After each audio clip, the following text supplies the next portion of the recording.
Just make sure you enjoy it. Yes.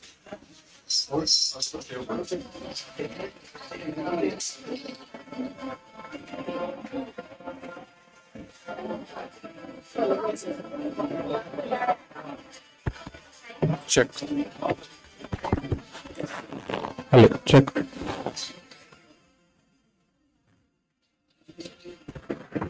Check.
Hello. Yeah.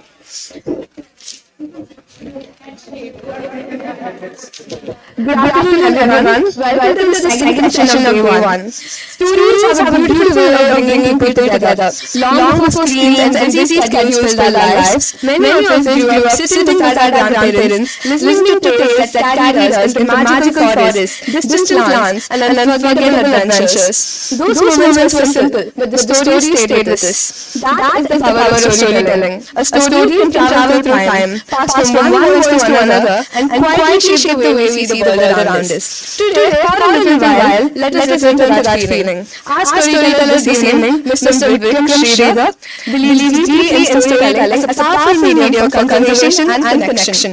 A performance storyteller and a theatre practitioner with over 2 decades of experience across theatre, conservation and social work, Mr. Vikram Sridhar brings together art and purpose in a truly unique way. An alumnus of SRM Institute of Science and Technology, Mr. Vikram chose to step away from conventional paths to follow the world of storytelling and theatre, and we are delighted to have him back on campus today. Blending his passions for theatre, social work and environmental awareness, Mr. Vikram Sridhar uses stories rooted in folklore, myths and legends from diverse communities to help us rediscover the relationship between humans and nature. His performances follow the traditional sit-down storytelling style, intimate, engaging and rooted in rich oral traditions that many of us grew up with. So sit back, relax and allow yourself to be carried into the world of stories. So please join me in warmly welcoming Mr. Vikram Sridhar.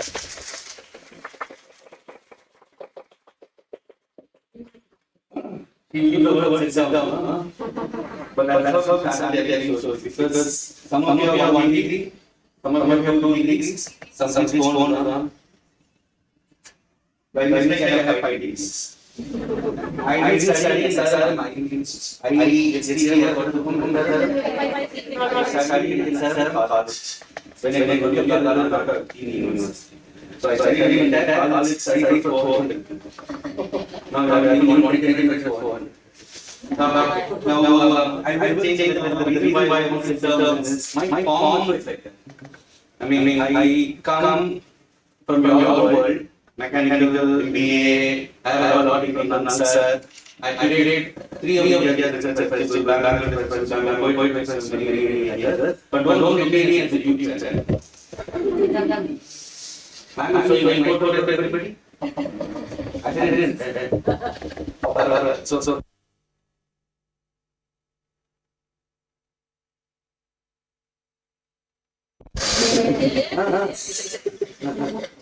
Because if you're sleeping more like that,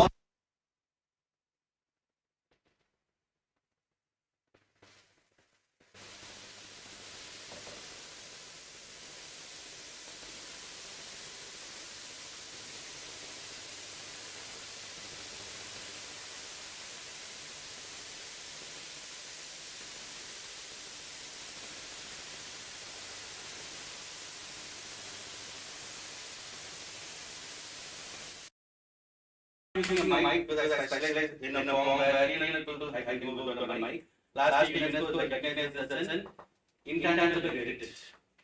And when you talk about heritage, you talk about heritage means human body, right? Now I want you to open this thing. I want you to put your hand. The mobile phone, put it in your pocket. We have mobile phone more than hands, no? Ma'am, the audience is smiling at me. Konnichiwa. Hi. Hello. Hello. நமஸ்காரம், வணக்கம், கேட்கிற, கேட்சோ. You're all used to a lecture. You'll have to widen now. You'll have to widen. Thank you. Now again, then you can somebody can sit around here. You see the difference. But I've done this in IITs and IIMs and McKinsey, which is much bigger. Sitting down might be difficult, but let's see.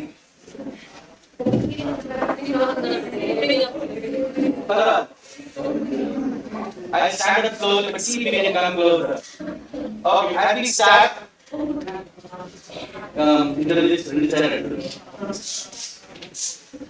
Lord, thank you. Half of you must be half my age. Good here. Bend your leg, come front. Some of you must be older than me, only 1 or 2 years. I was born in 1983. Last professor,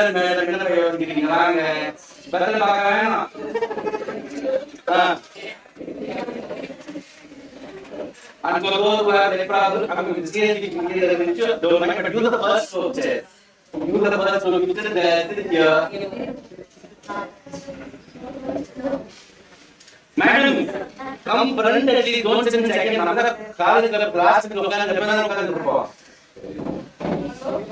My life is very late. I only have 16 minutes. We need to get into a lovely time. You feel like that? It's not me.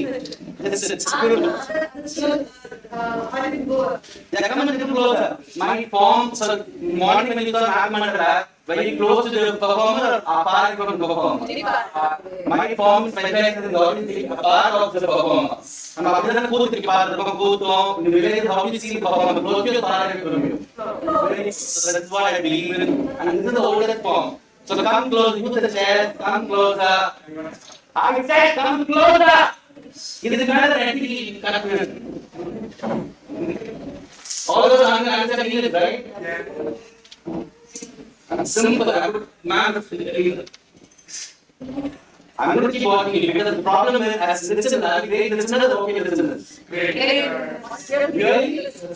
When somebody talks on stage, he will be listening to our friend next door. But is listening also an act of love and gifting? Yes. I hope you give me the art of listening.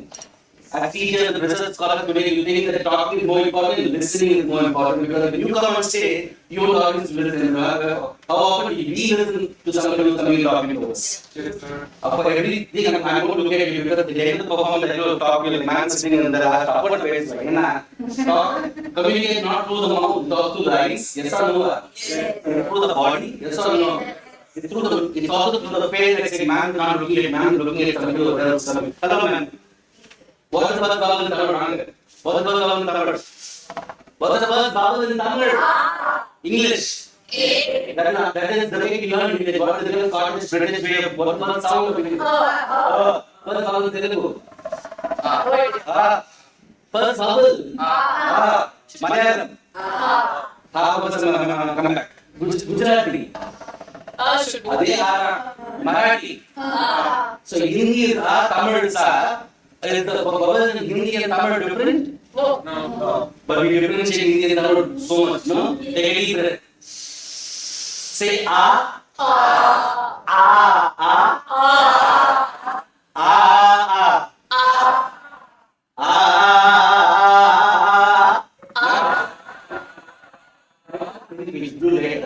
Go ahead. I'm trying to put it on Facebook with that. You can check out the This is my time. How is supposed to?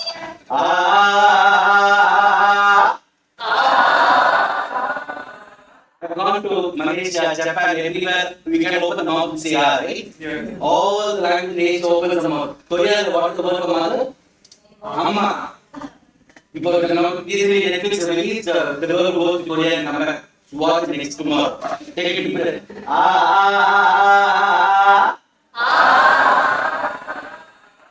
You know, when Sahitya get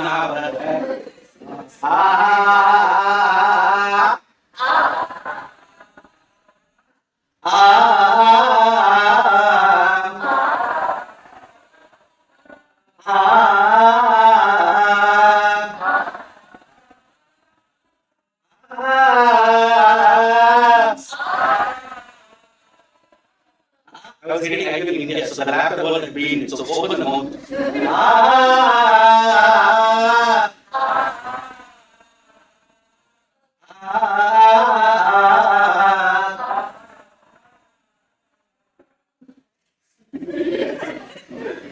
Very easy to get distracted. No, I'm very serious. I can't meet you and meet somebody else.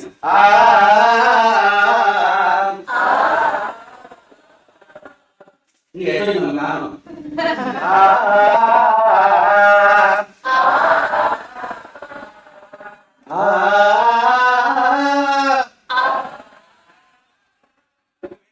what the first thing you do in the morning? Not very, but you answer. And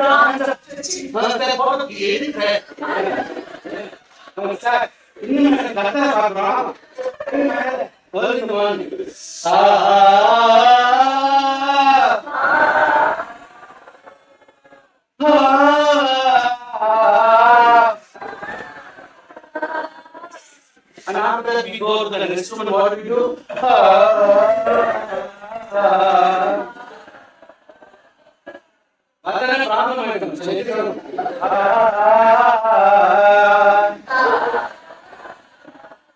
Then if you have a bath, water on the head.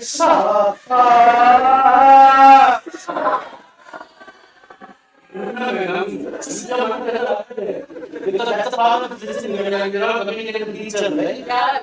But what you do is, man, they are taking home.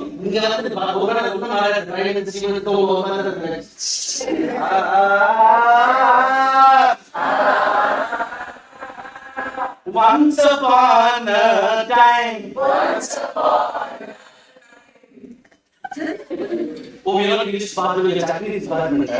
Any department, yes, it's the best department. Once upon a time. Ma'am, take the best department.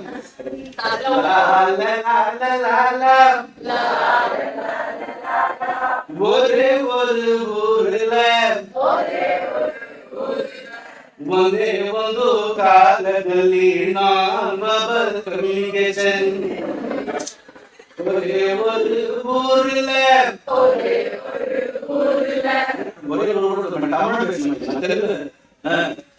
ఏమి ఒకే ఒక రోజు ಒಂದೇ ಒಂದು ದಿವಸಂ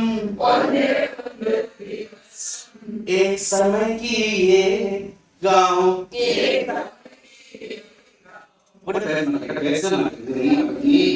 ஒரு married சும்மா ஒரே ஒரு ஊர்ல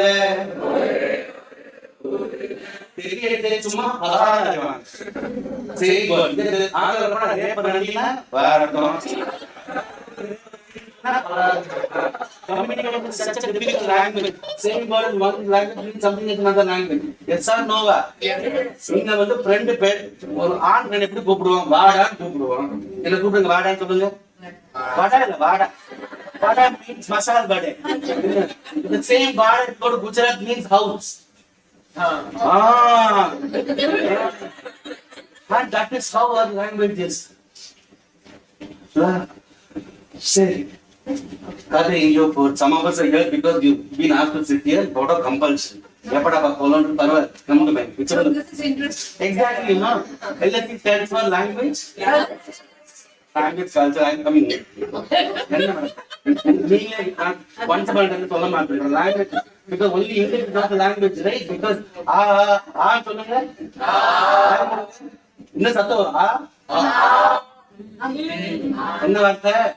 Amma, amma, amma, amma. Nowhere people wrote amma and told them because we used to say amma, amma and the varta. Amma, amma, amma, amma. Update Tamil like Kerala, Delhi, Poma, update Marinde, Poma, Maro. But everywhere in the world, people sit together and say, once upon a time, one day on the Gala, the first story, yes, army grand. Vikram, what age do you think I am? How old do you think I am? 42 years. 42 years, thank you. Because I said 1983, Max is very good man. Clap for man. And 2005 I passed here, then I went to IIT, I finished my master, then I went to my first job, IBM in 2007, and I went to a place called Bangalore. You all know that you have to come to Bangalore somewhere or the other. Say Bangalore. நான் சில பேர் திட்டம் போது ஊர் பேர் சொன்னா திட்டம் வரும். இல்லாட்டி அனிமல் பேர் சொன்னா we like to call them. Like you like to say hi donkey or கழுதை. Because therapy is animal names, no? Kutte, kamine. Oh, recording. But the beauty is, communication is also therapy, yes or no? Yes.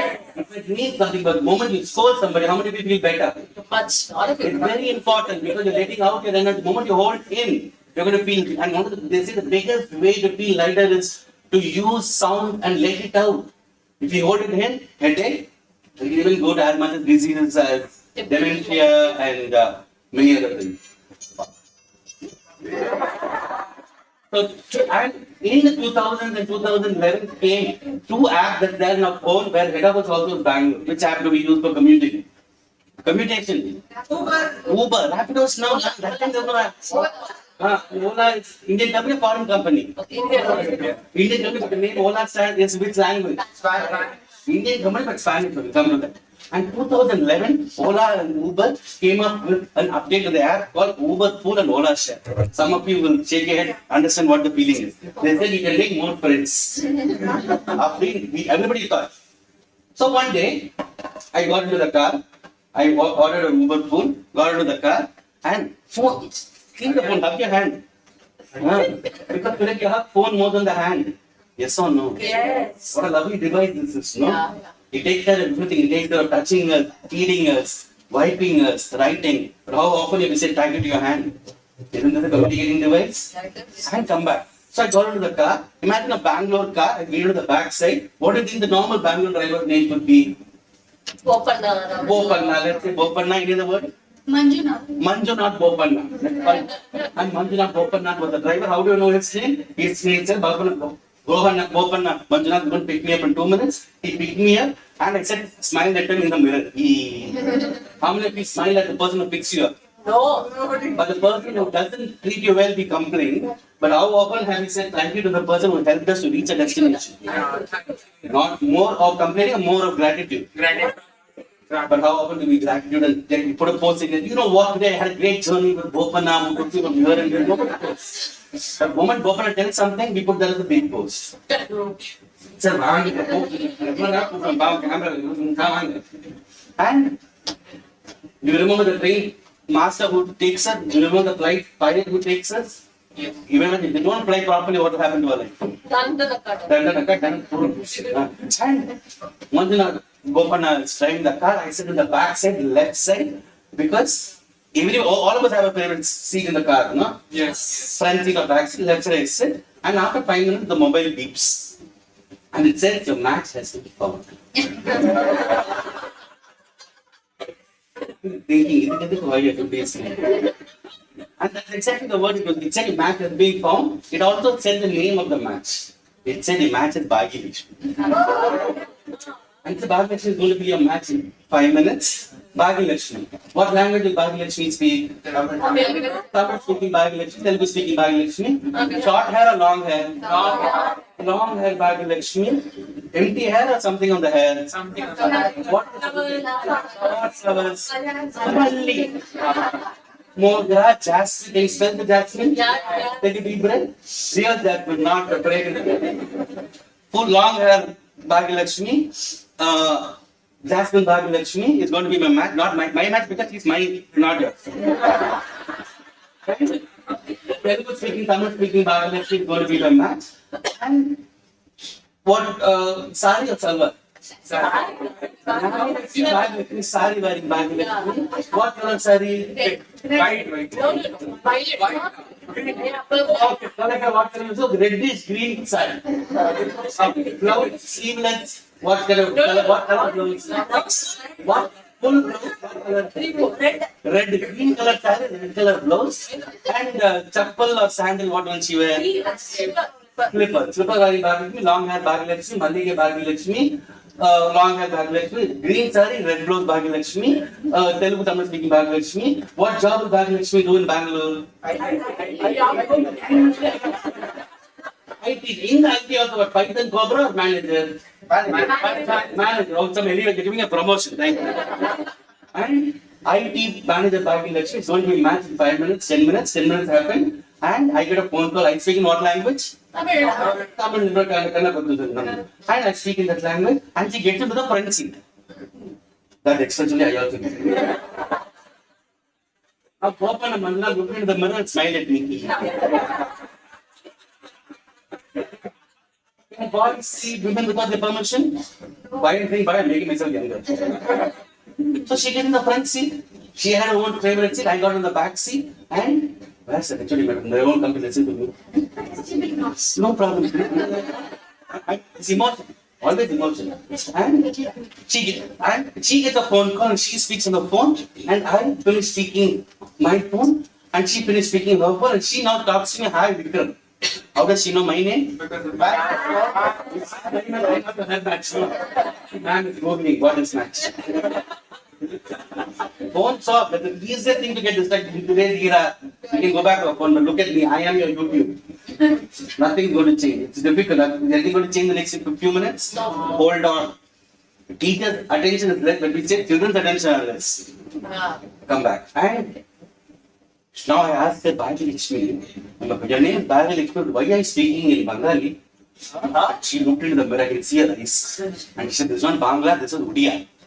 How does the South Indian know difference between Bangla and Odia? I said, all North Indians know difference between Kannada, Tamil and Telugu.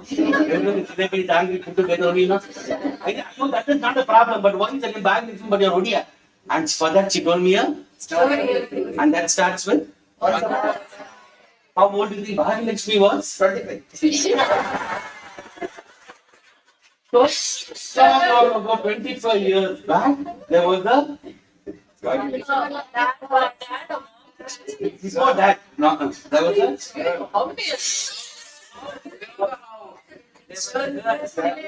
There was a man, simple designation, daddy, mom. There was a. They got. How you know? But they only get married, eh? And they got. Oh, okay, now you said man, come to the marriage. They got. And that they got, daddy got posted in Guntur. And in Guntur, they both became, the mama got pregnant, the mother got pregnant, and the mother's family came to take care of her. Now, can the daddy go into the house in the evening? Because he was there in the house. Same problem. So daddy spent evening doing other things before he went back to his house. He might judge by English, but it doesn't matter. I can speak in the most polished English that you want. I can also speak in local English, which touches the heart. That's all it is, simple. You thought my English is good, oh, the thing, but well, I've traveled the world. So I can't go into that English, but the moment I go to that English, it goes out of the heart. Yeah. Accent is also a facade. Deeper. We are local. I will speak a Tamil English, you will speak a Bangla, Malayalam, be proud of it. Come back to my story. And mama got pregnant, in-laws came in, father had to do other things before going home. Not biting the nail, madam. What do men do? Don't go back home in the evening? Be sharp, nice and exactly.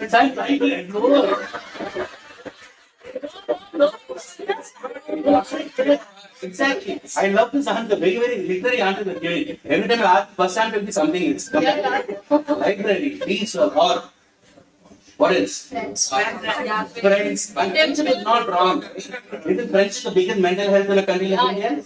And the brain that up saying that I'm so he was with his friends. Depends on what he wants to do.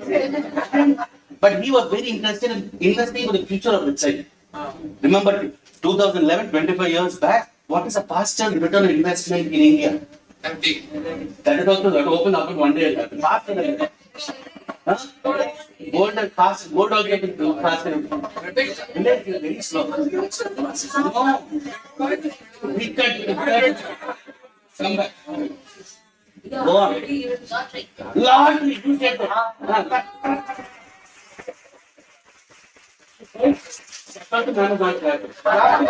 Clapping is also good for somebody, no matter. She'll be happy, clap. அவ்வளவுதானே என்ன எடுத்து போறோம் clap பண்ணலாமே மாத்திருபாஷை தமிழ் பேசுங்களேன் வீட்டுல என்ன பேசுறேன் அந்த பாஷை நான் பேசுறேன். What language you speak at home? Tamil, sir. அப்போ he used to buy lottery so that when his daughter or son becomes big, he can invest for them. So he bought the lottery every day. Every day he won or lost.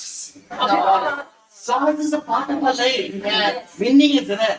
Loss, if you can handle loss, won't you be the best athlete, mental health person in the world? Yeah. Why should you win? Winning is one person lonely at the top. Loss is normal. One person will runner-up, semi-final, quarter. So many losers are there. We're all losers, happy losers. Happy losers are happy. Winners are lonely in the top. Trust me. And he one day won the lottery. He wanted to tell his wife, but the wife was 10th month, went to the hospital and saw that the baby had come out. And when the baby had come out, the baby was the what did you get name was? Yeah, that's what she got.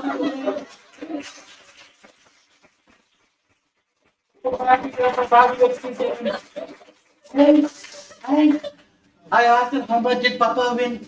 5 rupees. Hello, wait, the car has to stop somewhere. Now I have to get down. How long will it keep going? And the car stopped at my house.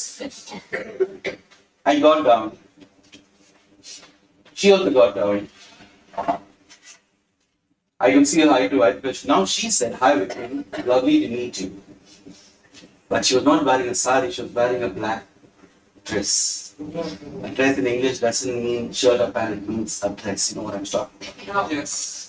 She was not having a long hair, she was having a bob. Nothing on her hair. She was wearing black, purple specs, if I remember. And she was not an IT person, she was a nutritionist. She got into the car, it turned and she went. But what it taught me is how often do we judge people just by their names? All the time. Every time we hear somebody's name, we put their entire biodata in our front. But have we ever kept our name by ourselves? No. Isn't that the biggest bias that we carry with us every time as teachers? And even in communication, when somebody says, "Tell me about yourself," what do we say? My name is. We earn our name. Something we never earned, we carry in our shoulders. Something we carry from generations of baggage, we keep telling. But how often have you asked somebody, "What do you do?" Because doing is us. Name is not us. Name is Ankaram. By the moment you say, "Oh, you are Malayali, Telugu, yeah," full profiling will happen. But if you remove that profile and talk to somebody, trust me, it will disappoint you, the person's name at the end. Next time you meet somebody, and listen to this communication, the hardest part of communication is removing the bias of name and talking to somebody from your own students, even our own teachers. And that taught me something, and I learned. Next time you meet somebody, what do you do? What do you like? Tell me about them. But their name makes me judge them. My own bias. I can't cleanse it, but I can clear it slowly and slowly and slowly in the job.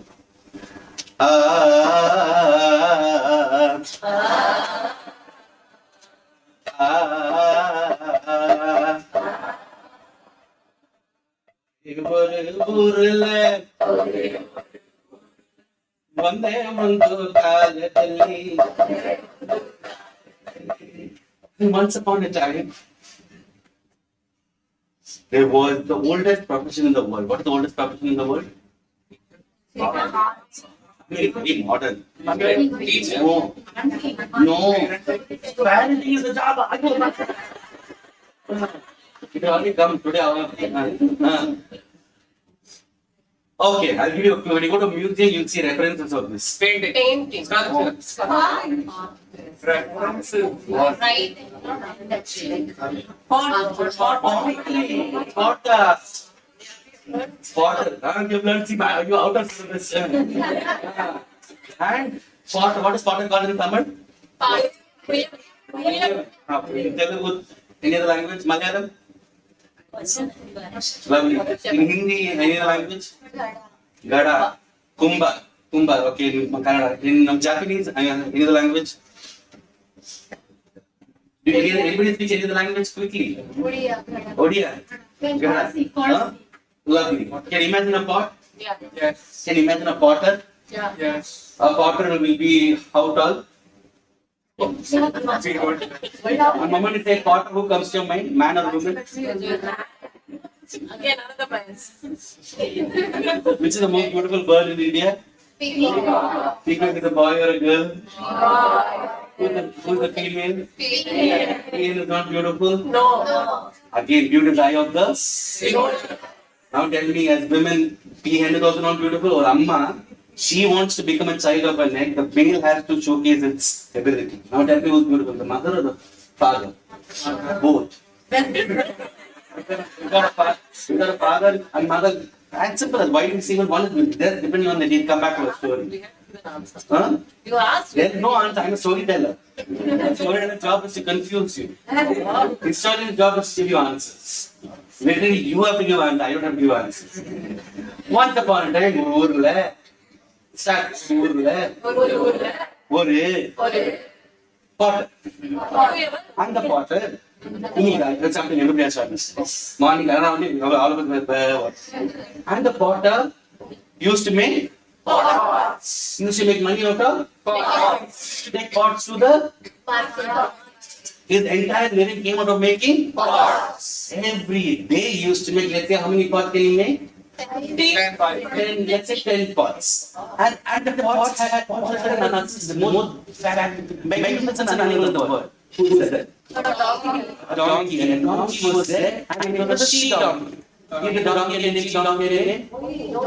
Why dog give it by the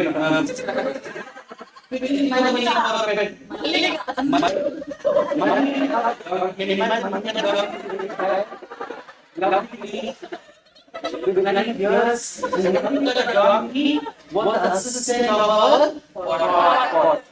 And the potter's donkey used to be an. Remember the first hospital in the world is for ambulance. How often we laugh at Sheetala Mata?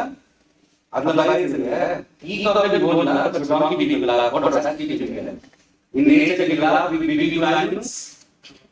Now think of every time I teach you use the character with stereotypes or something. How much stereotypes so we start eating that animal. But isn't that a mother? Isn't that a father? Isn't that the creation of nature? I'm the donkey. Mantra, you take the pots every day to the bring back the leftover pots. And the potter had a very happy life. Give the potter a name. Ramesh, the potter. Ramesh, the potter. Let's say let's get Ramesh. Sorry, Ramesh.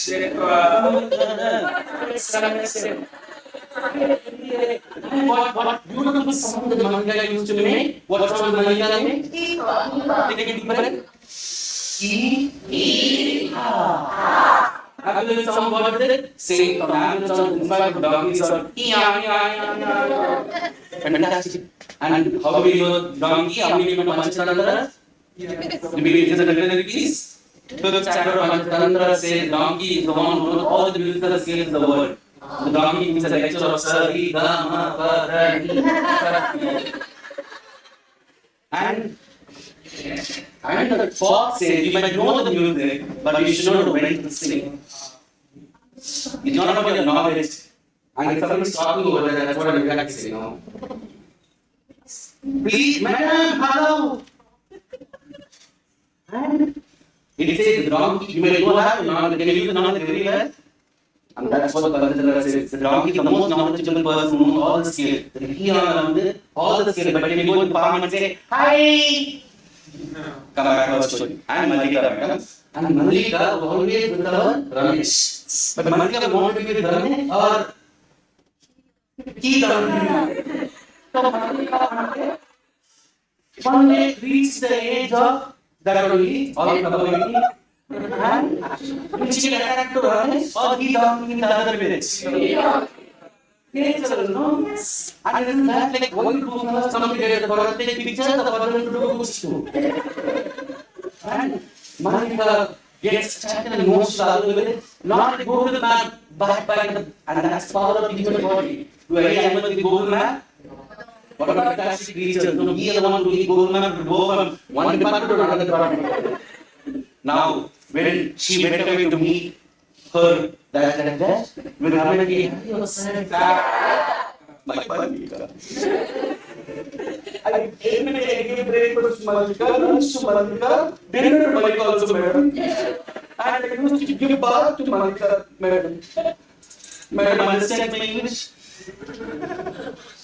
Madam, you understand how to go slower? That's all. And the beauty is, the more east of Asia you go, people don't react like that, like Indonesia, Thailand, Japan, the way we respond, not shaking, is by listening. And that's the beauty of cultural appropriation. We think they're not listening, but she is the culture of Japan. I'm going to go to Taiwan in a few months. On the way that they respond, not shaking like Indonesia. But it's yes, I'm over India. That makes me sad. And entire village knew that Malika is missing. They were not forced. Malika missing. Malika, the truth is smiling.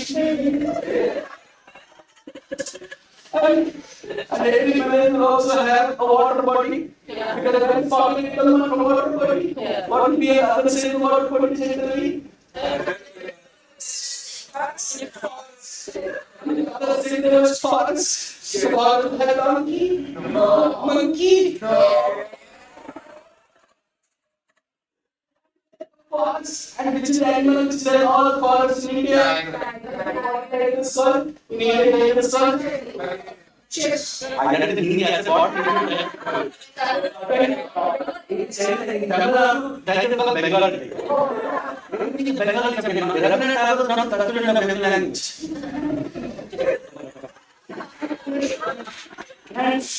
And the Bengal animal was the other side, the other animal of the forest.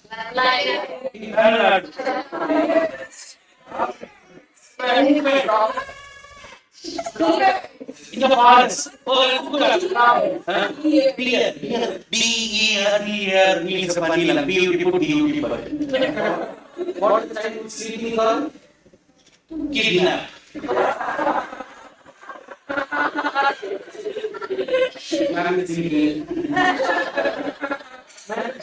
And a rotten car is called? Carrot. And what is the red women and the night called? What is the red attire called? Ramesh was visiting Malika and the river will say there were elephants and tigers and there were water and 50 fast. They don't have to monkey. What monkey is out there? It's the ball macaque. Teachers, even if you see animal, because it is macaque, not only monkey, South monkey, ball macaque. Come back and we don't have monkey, we have macaque. We don't have parrot, we have parakeet.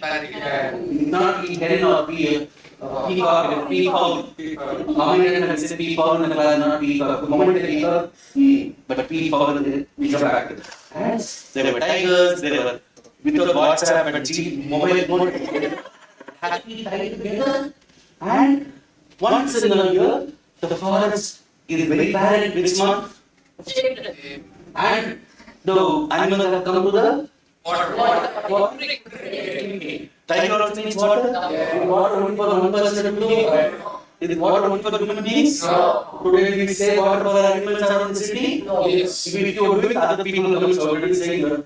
Wasting water. So give me to talk because the product and all animals came to the water and the tiger also came to the water. Mic for recording, I want that I need both hands. So should we just turn it on? Let's keep it here, keep it here. Don't worry. And all animals came and one of the animals is afraid of swimming in the sun. Which is the animal is afraid? That elephant to me? Which cat? In the jungle, which is the cat? This much like leopard. And the regular bird say, sit down, open your hand, open your hand. Sir, what did I say? Your face, press push-ups. You might like doing push-ups. Then you are doing open your tongue.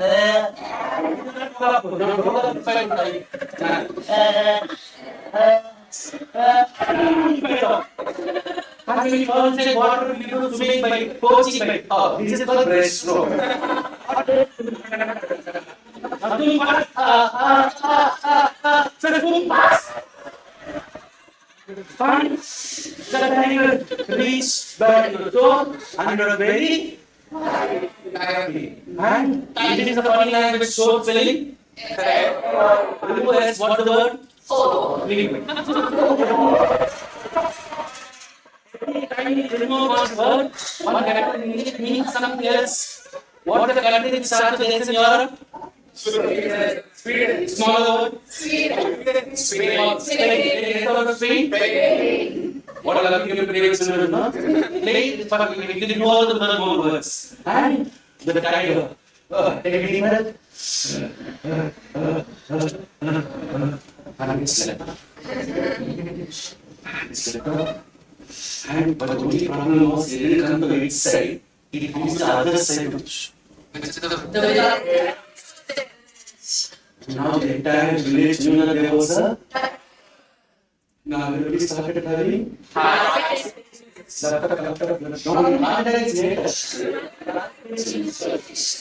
Everybody's the news spread that there is a tiger. Everybody will do that. But is that important? Or Malika missing is important? Ramesh, for somebody's problem, the other person entertainment. Somebody's problem, somebody causes it. Remember that word? Yes, sir. For somebody, so what happened to you? Ramesh, didn't bother to Ramesh, people call him the most important word. Malika. He's in Malika as a child. And Malika is grown up.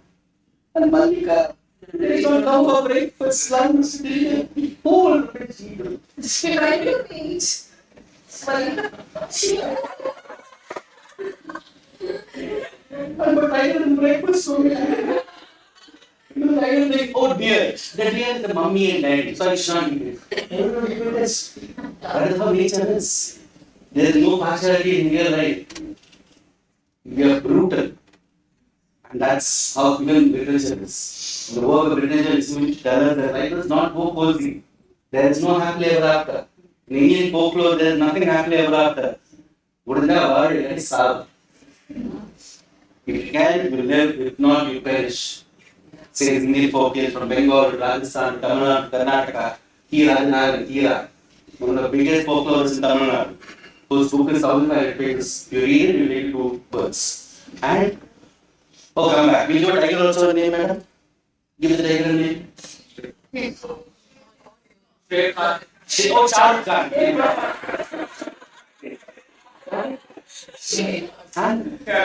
Sher Khan, Shah Rukh Khan. But I'm Shah Rukh Khan's having saw lots of people.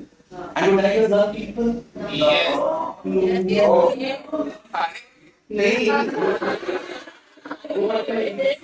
if they don't get any other food. That's another thing. We are the most tasteless food per year. Which is the fastest coffee in the world? No. Cigarette. Which cigarette? Every shit has its value. Now, take less out of shit, what word comes? Put S in the end, what comes? And one said Shaitan, one said Malika, other said Ramesh, incredible meaning. Yeah. How much more time do we have? Every time flies. Some to have Can you imagine Ramesh face in the center? Can you imagine Malika's face in the other side? Yeah. Can you imagine Shah Rukh Khan on the other side? Can you imagine the incredible and one day, but life has to go on, no? Right. And full emotion. And few days later, our Ramesh got used to going to the market without Malika. And people were, oh, but after some days, nobody asked. First day they laughed, second day they laughed, after some days nobody cared for it, madam. Our life was like that. First day is sympathy, third day sympathy, after that, what a day. It's life, that's the truth. You can't keep giving sympathy. If you get sympathy, it's your problem, not my problem. And if somebody only keeping sympathy, they will solve the problem. You don't have to solve the problem. And 10 p.m.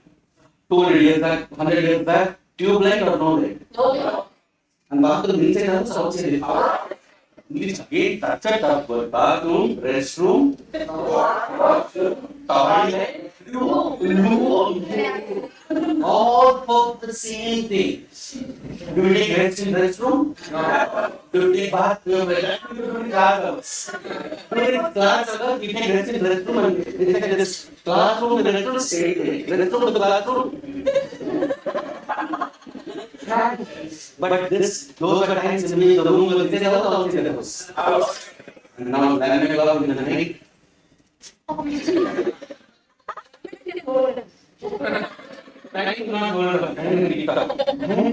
11 o'clock, 11:30 in the night, Ramesh got Nichapa.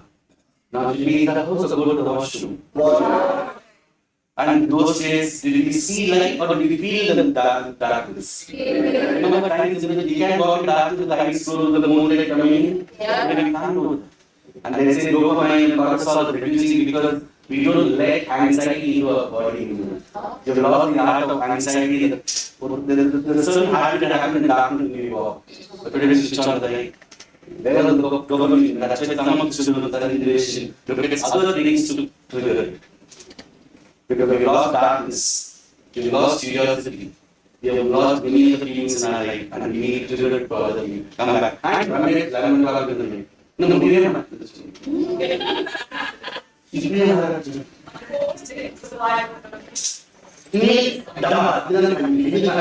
Come back. Second night. Ramesh, 11 o'clock, we wake up and sleep. Sleep, sir. 1, 2, 3, wake up. And now eyes closed. He started walking to the la la la la la la la la la la la. Open the door, walk out.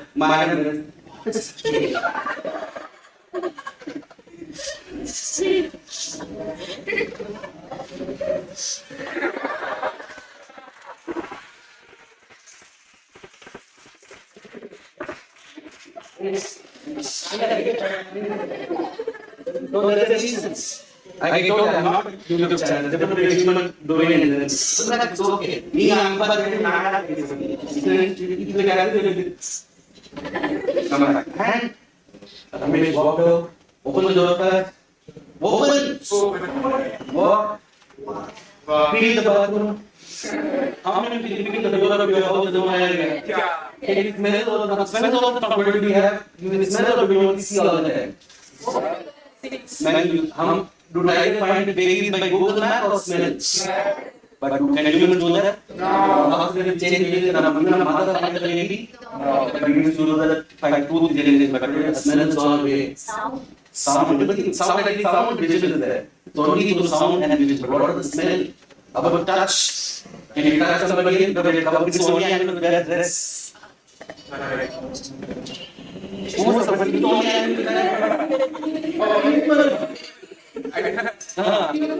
Humans. Which dog, cat, goat, and sharks and shoes. Yeah. In my food. Dinner, correct. Ramesh, please, it is a and open the bathroom. Open the bathroom. And before you enter the bathroom, he sees somebody taking his nose.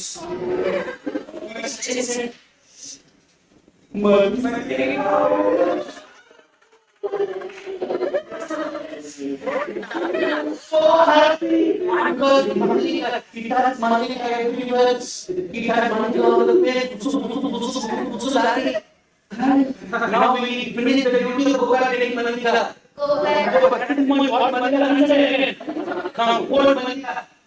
Yes, full have money. Now money ka full money ka. Malika, please some Malika, full ma'am. One you will ask the Lord to come on the way for Malika, Madam Nana Bully Malika. Malika, I got asked my God.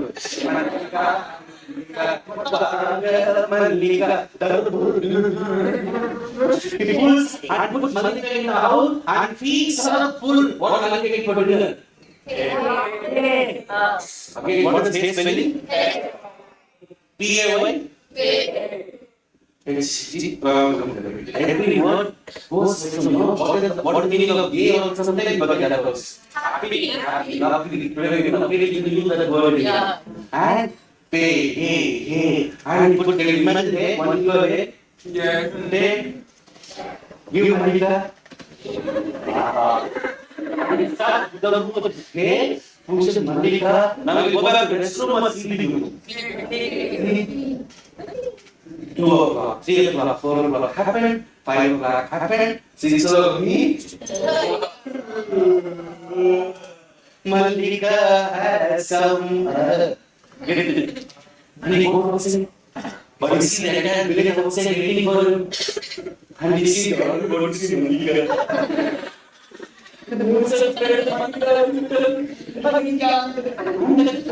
head of the call to shake hand. And village head now is you will be the bride sister of the village. Promotion. Welcome. No EMI. No physical. Only attendance in month. Thank you, madam. And everybody says, can you see what is inside the door? Malika, he opens the door. Open the door.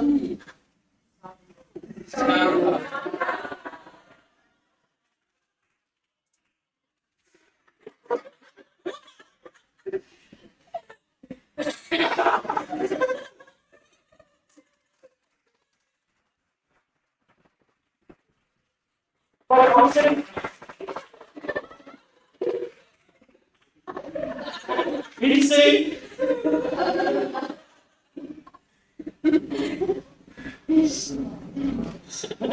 He moved from the Bangladesh house, he moved to the Bangladesh house. Except Malika moved to the secret. If you meet Malika, don't ask her to come back. He's now a grandmother.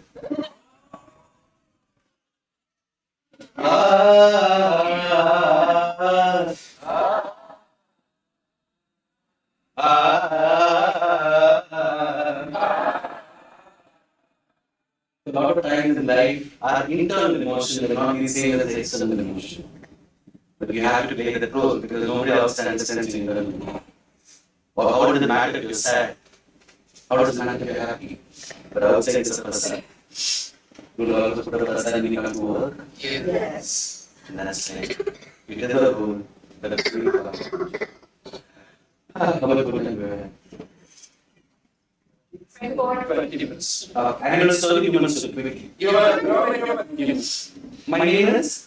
There is one folklore with that name. What's? There is another popular folklore in India who people read as children, but we forget that. What are the folklore? Our first very popular person was Nanaka. So I do Telangana and people will tell me. Telangana was Joker or Wise Man? The world's longest poetry was written by Telangana. He was a regular Kavi. I told you, I is a very strong communicator. You look at somebody, I don't look at them. Tenali Rama, went to Rama.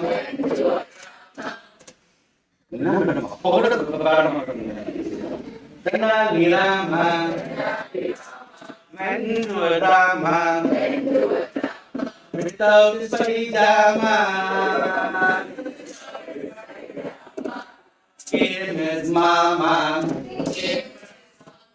Ayyo Rama, that is your pajama.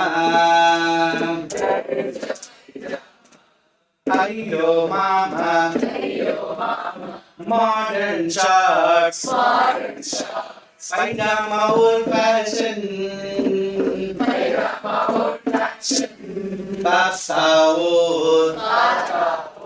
What's this called? Trunk is also called?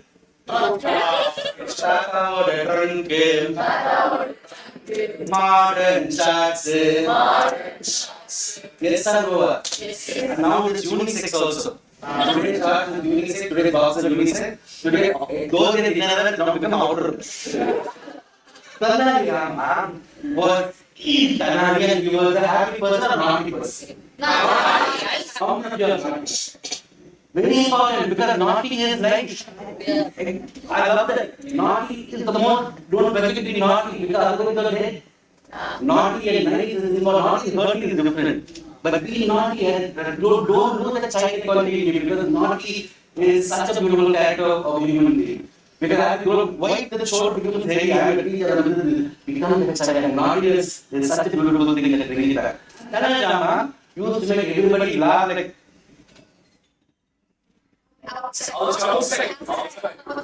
and he used to keep laughing 24/7.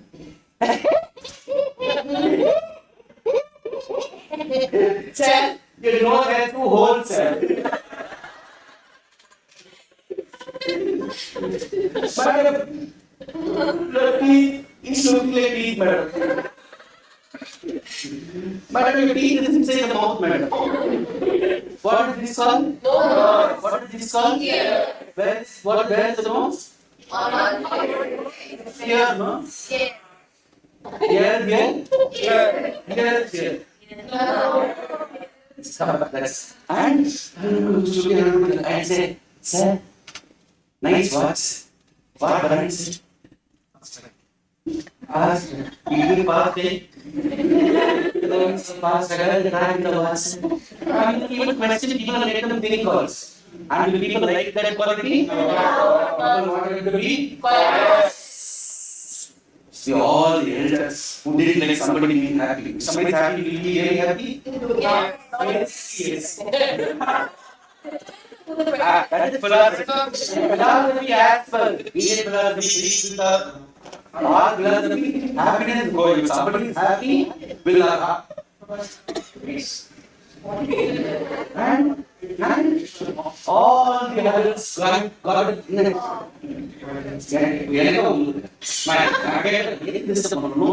And all got together and discussed what to do, how to do, how to make him quiet. It is quite then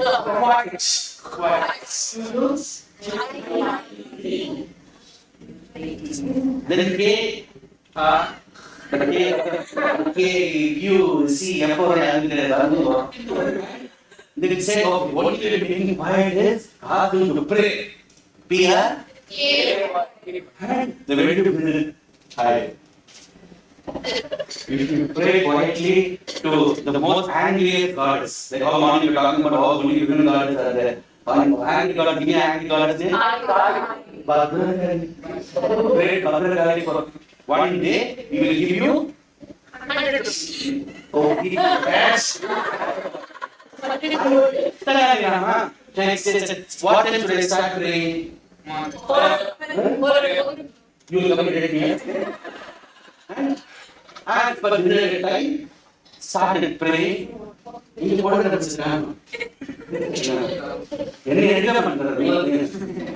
he got up and he started folding hands. La la la la. And the child will pray. Seriously, 1, 2, 3, 4 and say. 1, 2, 3, 4, 5, 6, 7, 8, 9, 10, 11. He got a big song. Sir, again folded hands. And the mom said, "Ye mo learn."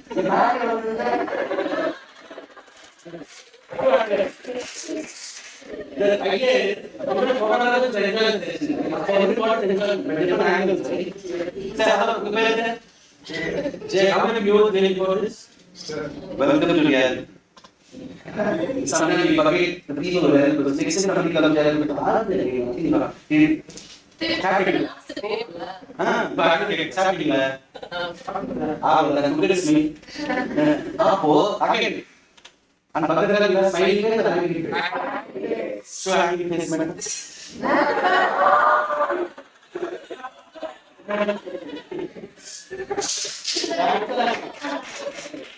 Eyes going from Chennai to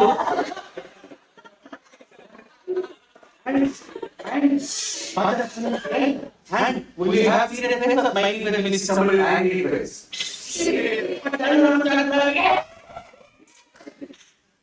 This after wait from SRM to SR. Now what job profile is smiling or laughing or angry? What job? So she has come to the again that is more funny. What happened? Sometimes she also says, "Why am I funny?" Say, I know that is just very madam. All people have how many heads? You have how many heads? 10. Count 1. This say how many? 5. This say 4. Say already it's seated. That is the first. How tough is 1 minute can only get me. Now 10 minutes drawing. Second question, madam. Very simple question, madam. Madam, when you get sneezing, how will you sneeze, madam? Huh? You will call the chat. Say, that's it. Other hand, what you put in the bag. Take out the hand. Say 1, 2, 3. Madam, we get sneezing. 7th day, how will you put it? And if you start at how will you count? 1, 2, 3. And after you look at it and say, wow. You are making me want to smell. Because my job all these men have made me very irritated. They only big problem. So you are the first one to start making me like from angry to me. I will give you a gift, beta. I will give you choice.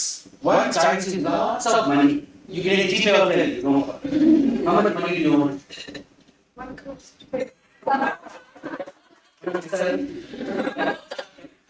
On the other hand, it is lots of knowledge. Either one, because if you get knowledge, you will get money. If you have money, you get knowledge. Slow process. So it's you will take kind of point. And both of these words, like a file or a key. You get drink, if you drink, you get money. If you drink, you will get knowledge. Take both of. Take both of. Again, don't beg it. He just beg it. And Bhadra, you took it, showed it to him. And then I looked at both. Ding dong, ding dong, ding dong, ding dong, ding dong, ding dong.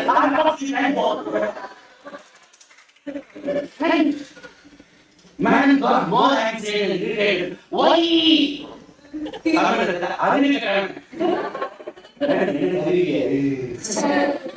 Madam, if there is no money, can you get knowledge without money? Yes. Without knowledge, can you get money? Knowledge without money, money without knowledge is so bad. Yes. Well, money doesn't mean wealth. I mean, money, but wealth doesn't mean only money. Friendship is also wealth. Relationship is wealth. There are a lot of people in India who are extremely great for it, but they like to be terrible. Well, Mukmani here, wealth is very important. And without knowledge, can you safeguard wealth? No. Without wealth, can you safeguard knowledge? How do you get more knowledge? How do you start today? Even go to somebody Uber, no? Start. Everything. Because Google Chrome, you get G, where you apply G to Android, no? So Android is a knowledge, bad system. And that's your platform, your software. And then she said, because you taught me this, you shall be the biggest liberator in the world. Now he laughed. And why are you irritating me more and more? Madam, bigger than the palette room, madam. Some of the English language teachers got palette room. English got the palette room. Malayalam. Then we try to put the not in English, you don't write DI, you have to write Tamil in Devalan. And that's how we became the many stories to him later. But next time you visit the Kannada folk children, remember, it's adult day, it's became children's day. But I think I would say, Kurunda Puri Puri, you don't have that. Power of folk day. I end with 1 last 10 minutes, 5 minutes. 5 minutes. 5 minutes. My name is and Vikram, the other friend of Vikram was he coming laughing better.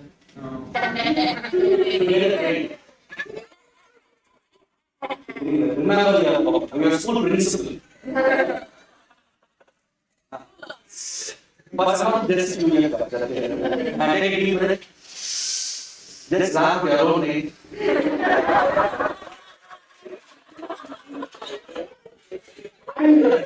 And the beta said, can you be like Vikramaditya? And somebody was say, how? I can tell you what. The beta said, once upon a time there was Raja. Raja.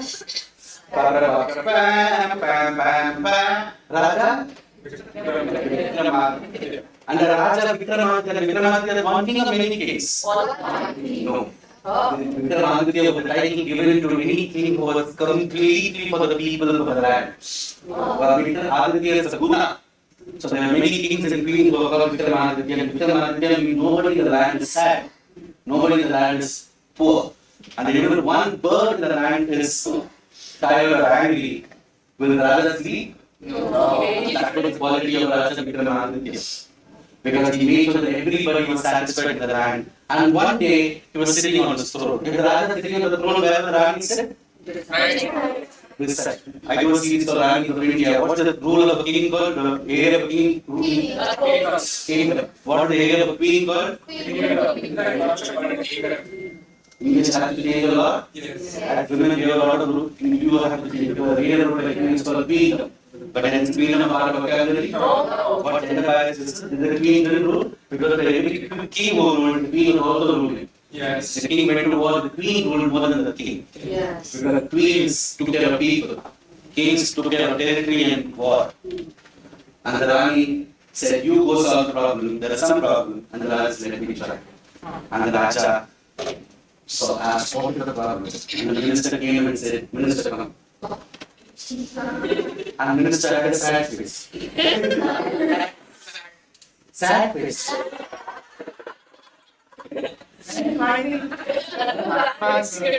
Play the world. And the Raja said, put your hand. Why are you sad? And the minister said, there is somebody in the land who is very sad that is not smiling the last 2 days. There is no gibberish.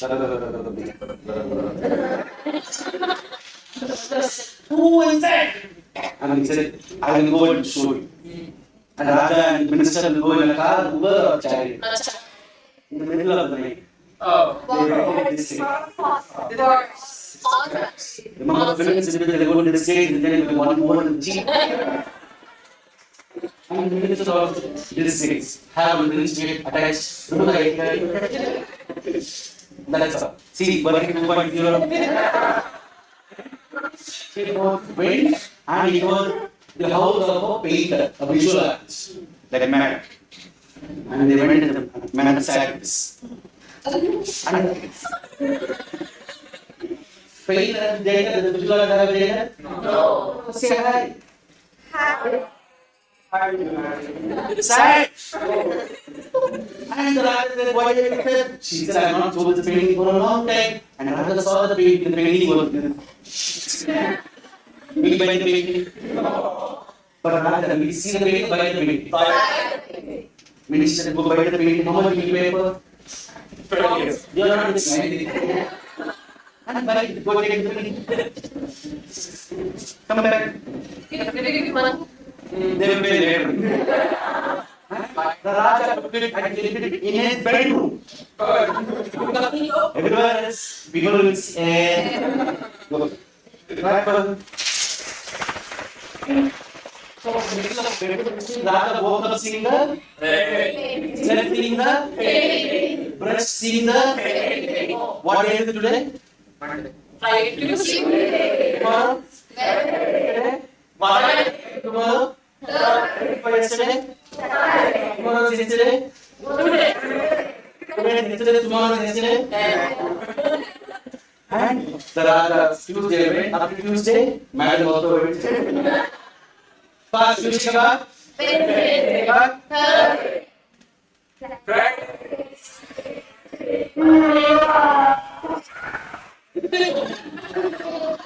Something left the Raja's body. And the Rajah saw, and she was going away, Rajah back away. And she turned and said, "Don't you have brain?" Of course, everybody was seen. And she said, "And this is what God saw." Well, and she said, "I can't give somebody who doesn't value money. You waste it on this painting, this money to represent something else. I can't give somebody who doesn't value money." And she went away. And Raja said, after Friday, Saturday, Monday, Tuesday, Wednesday. and Raja walked and saw, and this was the goddess of knowledge. She went away. She said, "Money is okay, but buddhi, whatever you're thinking for, you should buy something valuable to you for the nation. You're a Raja. You waited. And she went away. And Raja said, "Tata, money went away. How many want money in life?" All? How many of you? Because man doesn't want money. Not telling. And how many of you okay, money goes away? How many want knowledge? How many okay, knowledge going away? No. So the Raja was okay with money and knowledge going away. Because doesn't want to go. Salary. And Raja became too small, no money, no knowledge. You realize that person? No. Raja became smaller, smaller. And after Sunday, Monday, Tuesday, Wednesday, Thursday, Friday, Saturday, Monday. on Tuesday, something went away. Raja could feel the body with full energy going away. And it was so small. And she went away straight in front of him. She walked away. And he could see her walking away. She was not as big as, not big as money. She was this small. And she walked in front of him. And first time he said, "Stop!" He didn't say stop to knowledge. He didn't say stop to money. But he said, "Stop to this little person." And she asked, "Why did you stop me?" And he said, "If money goes away, I'll get it back. If knowledge goes away, I'll get it back. But when you go away, and I can't buy you an Amazon, I can't get it in university. Now tell me, for each of you, what is the one important thing if it goes away, you lose yours? What is it? Happiness. Happiness, Health. health, Peace. courage, Peace. hope, Personal. confidence. Or maybe choose. Choose one, choose one. Personal. He said CGP. For this part of our being, each and every person. Yeah. And put all this together. It was the goddess of the area. Untranslated in English. Correct. It could be confidence, it could be resilience. It's a very thin word. One word in Sanskrit can't be translated to one word in English. Mixing words. Love can be translated to one word in any language. No. Same thing. And if at all can resonate with the courage come from outside inside. Now tell me, do you want money, knowledge, or resonate with confidence? Radha said she came back. When she came back, knowledge came back, and money came back. Radha came with the money. And that's what I would end by saying, love all the things, but don't let these inside, because the outside world can trigger it for you to lose. Every day, the 100 things that happen to lose, you can't do it. Only first take care is us. The world is not going to help you. And that's the last we cannot believe. La la la la la la la. La la la la la la la. My time is over. Your time is not over. Tale talelo. Tala tale talelo. Talelo talelo. La la la la la. Once upon a time, ore ore ore la la la la la. And the end for now. Kara murti poche. டைமுன்னா முடியல தாலே தாலே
Check.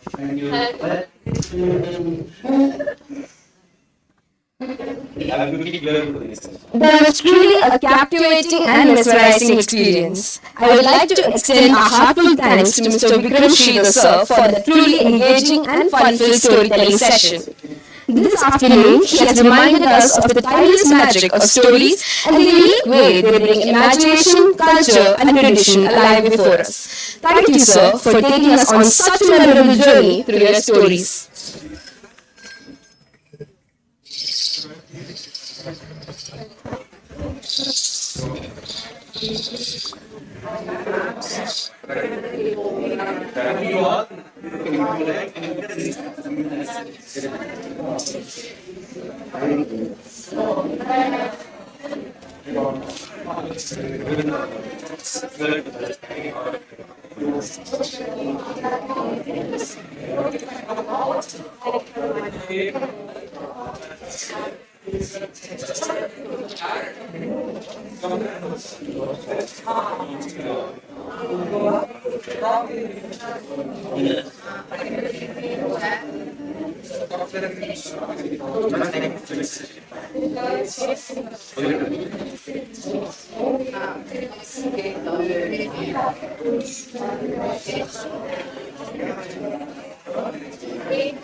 Yeah.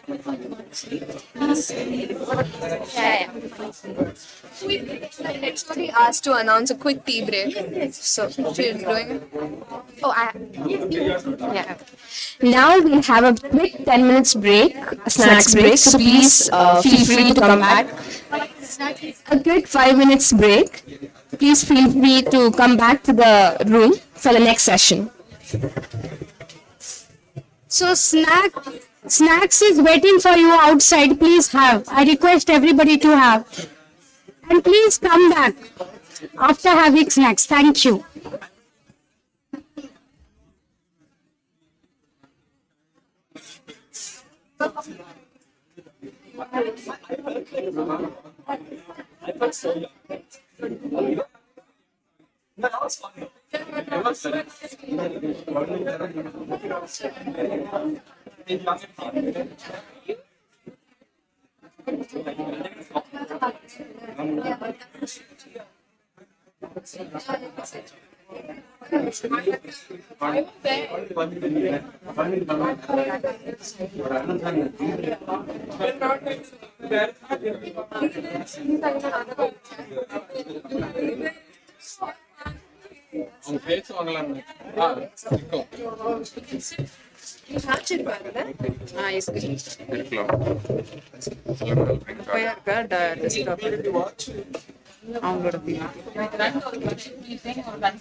இதுல open பண்றியா அவங்களோட நம்மளோட டிரைவ்ல போட்டு ஹரி டிரைவ்ல என்ன எடுத்த அவங்களோட video போட்டுருக்கேன் அவங்கள்ட்ட கேட்குறேன்.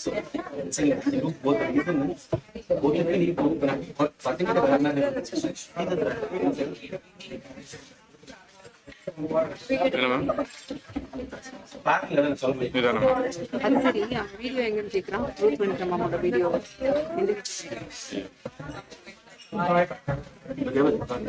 மற்றதெல்லாம் க்ளோஸ் பண்ணி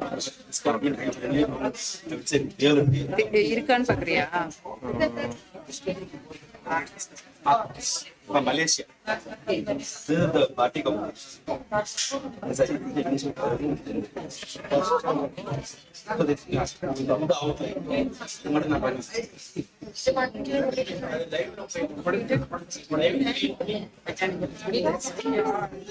இவன் அவங்களோட வீடியோ இதுல இருந்தா நீ இது அவனோட இல்ல அதுல அவங்க வந்து வீடியோ ப்ளே பண்ணி நீ இப்ப இதுல டிரைவ்ல போட்டு நான் அவன்கிட்ட சொல்லிடவா?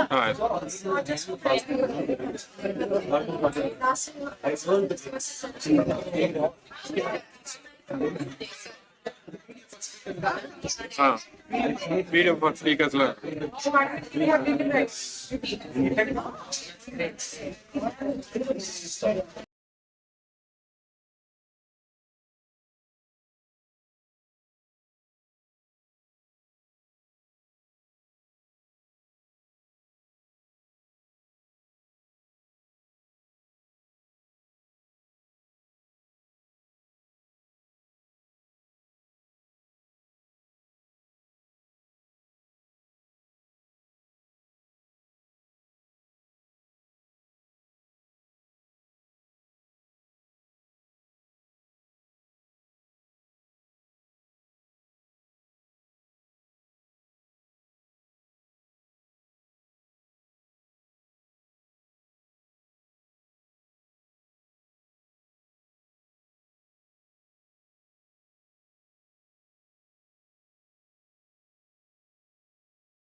I didn't see them in the video.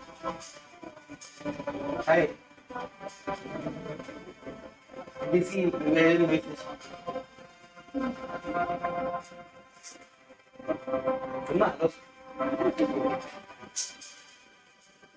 Until ma'am is going to ask questions, I'm more than happy to answer. That's it, I'm not a subject problem. So you can tell me.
Now, we now move ahead to the next segment of the evening.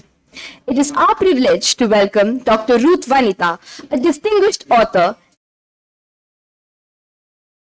Through her research and writing on Indian literary traditions, has explored how stories, poetry, and historical texts preserve cultural memory and shape the way societies interpret their history and identity.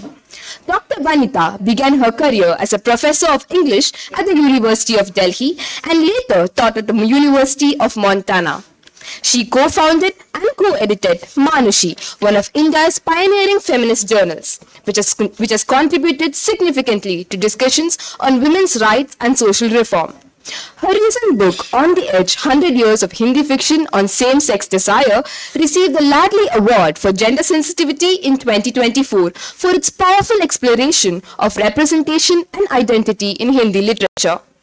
Through her books, essays, and research, she challenges established conventional norms while advocating for greater inclusivity, respect for diverse identities, and expressions of love, specifically focusing on relationships in religious, historical, and cultural contexts from a gender perspective. We are honored to have her with us today as she leads this author talk titled Literature and the Making of Cultural Memory. Now please join us in watching a short video dedicated to the guest.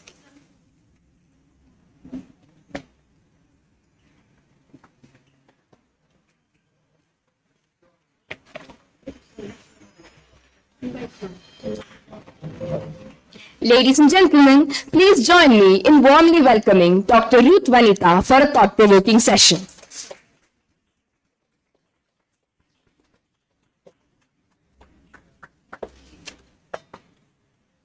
Thank you so much. Thanks for inviting me. Nice to be in my father's city, Chennai, and where I used to come every summer because my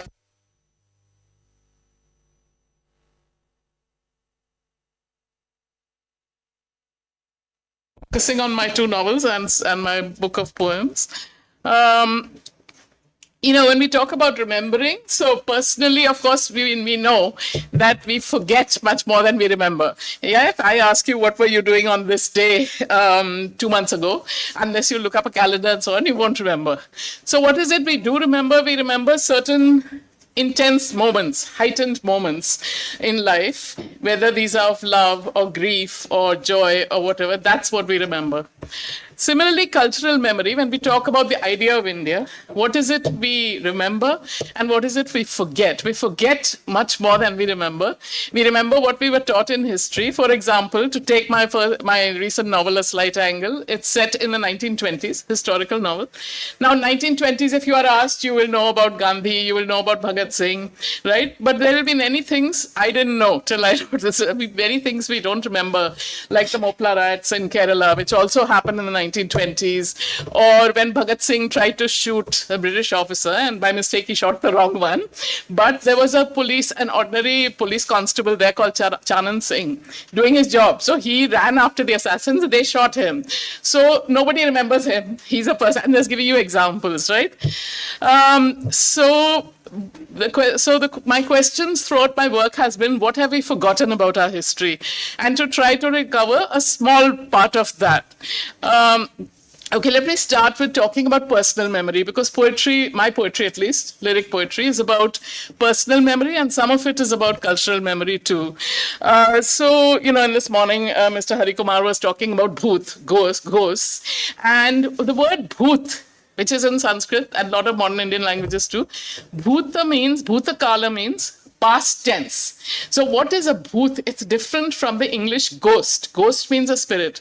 But bhoot means the past.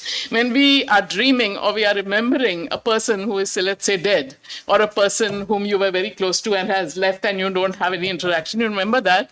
It's the past. You are haunted by the past. That's what bhoot means, right? So let me read a poem. Saris. Your birthday tomorrow, I must go sari shopping. Is it too late? Evening rain threatens. At the window, a black, crinkly line spreads upward, fills my view. Black air, black sky. No, I can't go. Then suddenly, blue again. I leave the tiny flat where we live, the four of us. In a post-train coolness, catch an empty bus. At a CP corner, two shops face each other. One is closing. Amid reds, mustards, magentas, I look for the pastels you like, saris draped over my lap. Cold. Is my mother alive? I think, half awake, calculate. Is it May? No, it's not. And now I'm chilled through. So my mother's birthday is in May, and the dream was about remembering her and the saris and the colors she liked. Let me give you an example from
a slide.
Like the Panchatantra, the whole thing is a dialogue between five friends who are all animals, but different animals of different species. So friendships overcome the differences that we have, right? Marriage, usually we marry people who are like ourselves, but friendships, we have friendships with people who are different from ourselves. And Indian literature is built on this. Okay, let me talk now about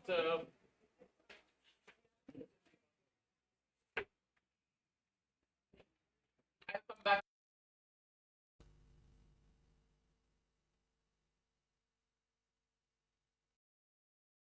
Delhi, Bombay and Calcutta. It tells the story of a group of young people who are friends and relatives, and they are exploring new professions, relationships, new ways of life, or what is new about the 1920s. what are the new technologies? The cinema, for example, is very new at this time. Airplanes are being developed at this time. The first flying club was in Bombay in the 1920s. So my young people, there is a girl called Kanta, and she is a Hindu girl who marries a Christian boy who is a jazz musician. Now, if you just think about this, his parents obviously don't like jazz music. Like, where is he going to make any money? Her parents also don't like this. They don't like it for various reasons. So both the families don't approve of this marriage. Now, Kanta's brother, Sharad, he is a son, they're Kayasthas. He's a son of an accountant, bureaucrat. That's what the community is. But he wants to design jewelry. So he wants to go in a totally different direction, again, which his parents think this can be a hobby, but this won't make you any money. Now, he falls in love with his English professor, Abhik. His sister's married a Christian, but she at least manages to marry. But he's in love with a man. He can't tell anyone about this, right? So there's his story. And then Abhik, who's the teacher, he is afraid of the whole thing, of his feelings. So he runs away from Delhi for 5 years to his native place and stays there. So it's about this separation. Their story is about that. Then Robin's sister, Sheila, is an independent woman. She's a Gandhian. She becomes a Gandhian, which her parents don't approve of. And she moves to Sabarmati Ashram. But while she is there, she develops doubts about some of Gandhi's teachings. You can think of many things about which you might have doubts. Then she leaves the ashram after some time, moves to Bombay and lives with Rita, who is a Jewish actress. I don't know if you know, but the early movie stars in Hindi movies were either Anglo-Indians or Jews, the first actresses. Nadira is a name you may know.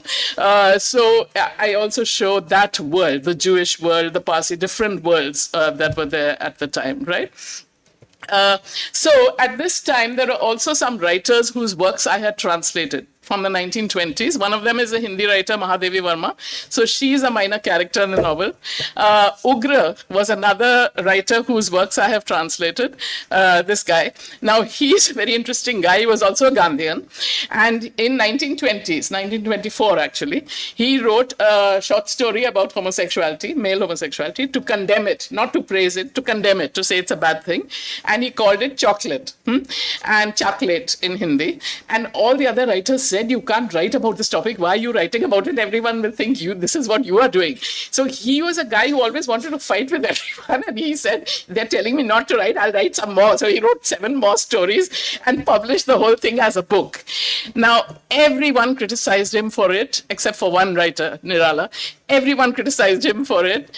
But interestingly, I learned from a modern gay activist, Ashok Rakavi, he told me that all people who are now old, but at that time were young, they heard about this book that somebody is writing about our lives, male men whom we would call gay now, but that was not the word then. They went and they lined up around the block to buy this book, and the book sold out in a week and was went into reprint. So then people who didn't like the book, they went to Gandhi and said to him that this book is being written, this is a bad book. So Gandhi read it and he said, I think he is condemning this. What's wrong with it? So they said no. They read it out to him. One famous Hindi writer went and read it out, read from the book to Gandhi and said, look, if he didn't like this, why is he calling it chocolate? Everyone likes chocolate, so it makes it attractive. He should have called it ghaslet. Ghaslet in Hindi means kerosene oil. So he is inflaming people. And he should call it ghaslet. From this comes a whole, in Hindi literature, if you read the history of Hindi literature, there is a school of writing called ghasleti. Ghaslet, okay, that comes from this book. And Ugra got so fed up that everyone is condemning me. So he left and he went to Bombay. He stopped writing fiction. He started writing film scripts. So that's what, then there's a whole story which goes on, but I won't go into that. Yeah. So I look at how these things evolve and how these relationships and friendships, what you hide from your friends, what you tell your friends, the secrets, all of this, the novel explores. I'll just read a little bit. And by the way, these books are all outside, so I can sign them if you're interested in buying. So this is towards the end of the book. So Sharad, who was in love with Abhik, and Abhik has disappeared for 5 years. So Sharad goes to a party. This is Sharad speaking. I'm standing alone observing various groups when I spot my parents again at a little distance. My father leaning towards my mother to listen amidst the hubbub to what she is saying. Then it strikes me, they are surrounded by relatives, friends, acquaintances, but wherever they may be, they form a place, a shelter of their own. The color I want is the invisible color of safety, fragile, temporary, but palpable as a hand grasping one's hand and leading one to harbor. Rita, that's the Jewish actress, a little tipsy, laughing, interrupts this reverie and puts an arm around me. Sharad, that midnight blue is gorgeous on you, but then everything turns gorgeous when you wear it. And look, we have a surprise for you. She points across the room. My eye skates over the faces of acquaintances, friends, strangers, then trips and falls headlong. With Sheiladi, it cannot be, but it is, and they are walking towards me. Sharad, that voice, a streak of silver in the hair. I give him my hand and say coolly, how are you? He remains silent, his gaze imbibing my face, those eyes. He arrived last night, says Sheiladi. We thought we'd surprise you. I smile politely. Lucky you were here for the performance. Brain benumbed, eyes bedazzled by the hotel's lights, years overworn, and my hand, unfortunately, my hand is warmed by memory. Well, I showed him that I'm no longer waiting. If he expected me to fall into his arms and collapse at his feet or even gaze back, he must be disappointed. But perhaps he didn't expect anything so dramatic. Perhaps I'm just a casual acquaintance to him. The time, the right time, has come and gone. Anger, shock, and yes, grief boil in me. A tear spills out as I reach my door and almost trip over a brown paper parcel on the threshold. I put it on the dining table and cut the string. This is a novel that Abhik has written. A hefty manuscript, 2 words on its first page, for Sharad. The handwriting singes me as it once flashed knife-like from the only letter he ever wrote me. Okay, so now I'll go back to my first novel, which is also about memory. And unfortunately, this book is out of print. It's being reprinted now, so they don't have this for sale outside. And I want to talk about, other things that we have forgotten. So another thing that we have forgotten about our past is male-female friendship. So we know most friendships, of course, were between men and between women in the past. It was not okay for men and women to be friends. But there were also male-female friendships and conversations, mostly with courtesans, which were called Tawayaf in North India, and different names in different parts of the country. And here's a quotation from the poet Ghalib, who talks about how he used to pass hours and hours talking with a courtesan, talking about poetry and things like that. Yeah? Okay, so this novel is about a girl called Nafis. She's a poet. She belongs to a courtesan household. So she lives in an almost all-female household. And she's a poet, and she has a bunch of friends, male and female, and she falls in love with a girl called Chapla, who is also I'm missing the right. So Nafis is a poet, and she falls in love with Chapla, who is also Tawayaf and who is a dancer in 18th century Lucknow and Delhi. So this is the first Indian historical novel about a romance between women. So in the novel, again, there are 3 poets who are minor characters. They're friends of the heroines. I have translated these poets' works, so Urdu poets, so I know their work very well. Now, the interesting thing about these poets, it is late 18th century, late 18th, early 19th century. They're writing in Urdu. They're all Muslim. They write about love between women, love between men, and love between men and women. Today, it would not be possible for a Muslim poet writing in Urdu to write so openly about this. Okay, so we think that our world is always getting better and more progress. Okay, every day and every way things are getting better and better. No, they're not. Lots of things are also getting worse. So, all right, let me give an example of the male-female romance in the novel. In the novel, there is another courtesan called Bakshi. Okay, and she's in love with a male poet called Hazrat. Now, where did I get this story? This is an actual story. It actually happened. This story is told in a long poem about this romance, which the poet called Jurrat wrote. Now, it's very similar to a Hindi movie romance. I'm sure you have seen Pakiza, where a woman falls in love with a courtesan, falls in love with a man, right? But in a Hindi movie, the difference now I want to emphasize, in a Hindi movie, if a courtesan, a wife, falls in love with a man, it has to end in marriage or it has to end in death. Anarkali ends with death, right? There's nothing in between, marriage or death. And I've written another book about same-sex marriage, which also has this kind of either marriage or death. That's what people look for. But in this novel, poem, it ends very differently. So in my book, which I made them characters in my book, also it ends in this way. How does it end? So first, when they are in love, the lady in charge of the courtesan Kotha, she doesn't approve of this. Why?